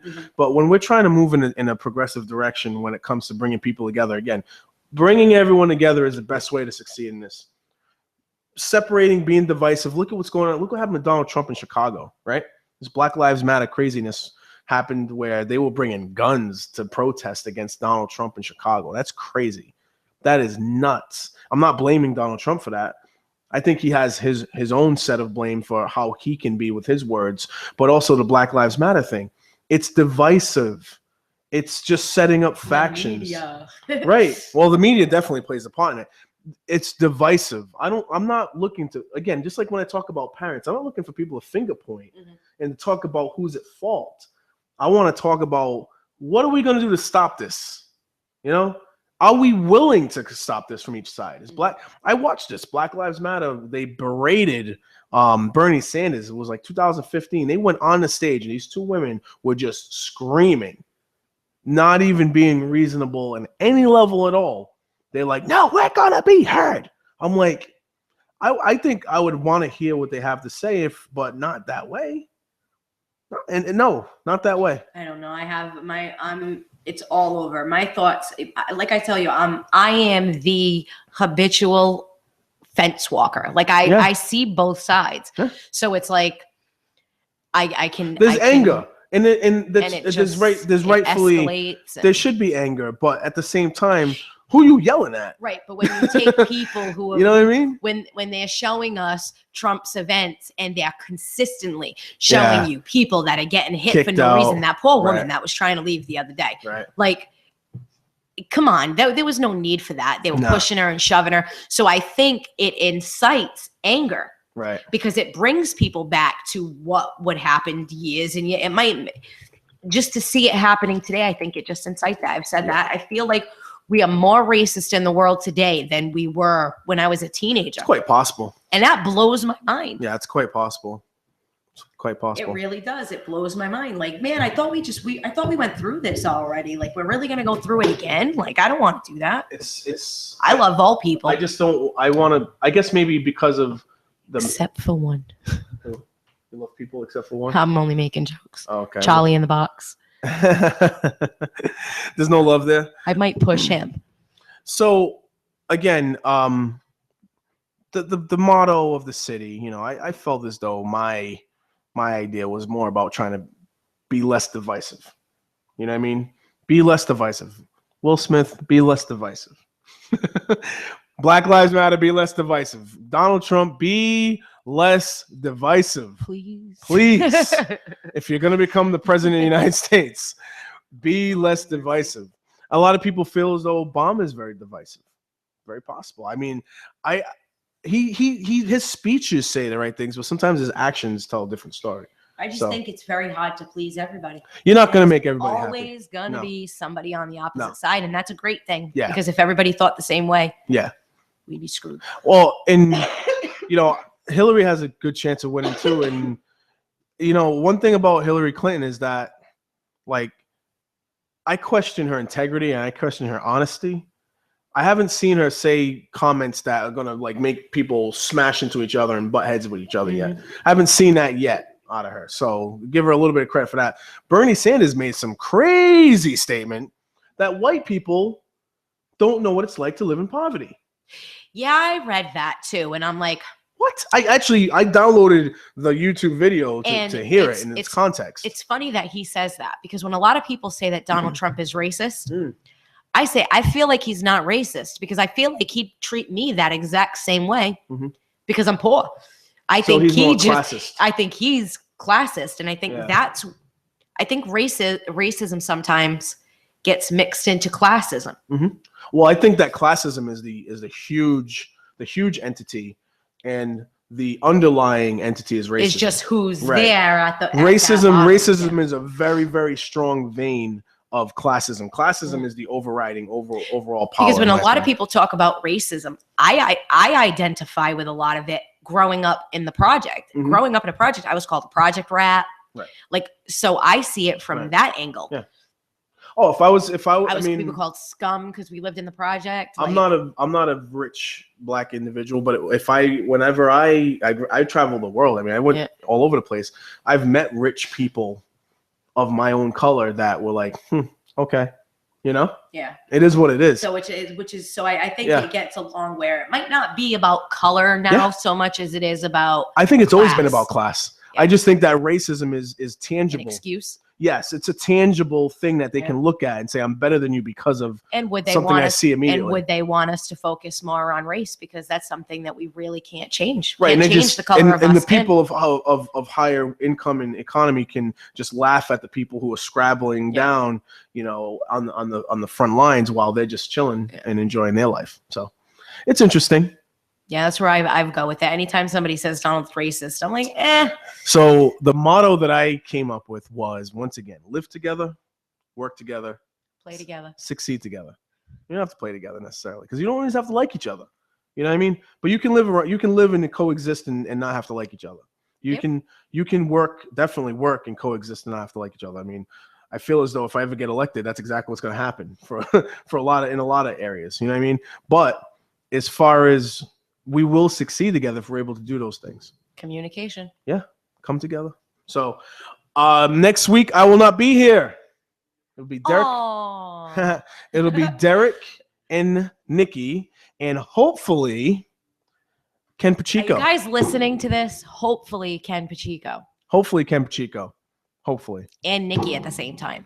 in the same space, talking in the same atmosphere.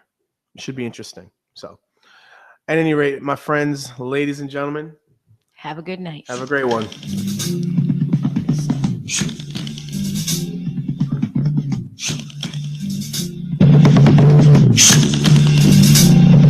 Here come old flat top, he come grooving up slowly. Got juju eyeball, he want holy roller. He got hair down to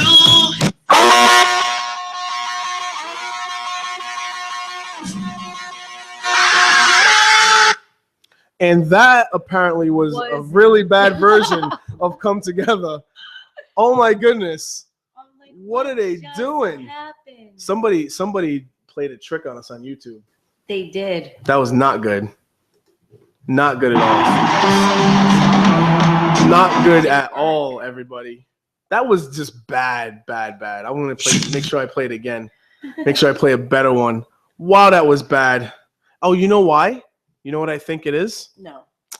I think the Beatles have blocked It's people. possible. Has blocked people from getting together. Sir Paul McCartney. That's pretty bad. That's pretty bad. Besides I Paul apologize, McCartney and everybody. Yoko Ono. We'll blame it on Yoko. Don't they all blame it on Yoko Oh Ono? man, I feel so bad about it. I'll make sure that I vet my videos before I play them next time, everybody. Oh, man, that was rough. Everyone have a great one. Ken Pacheco next week. Bye.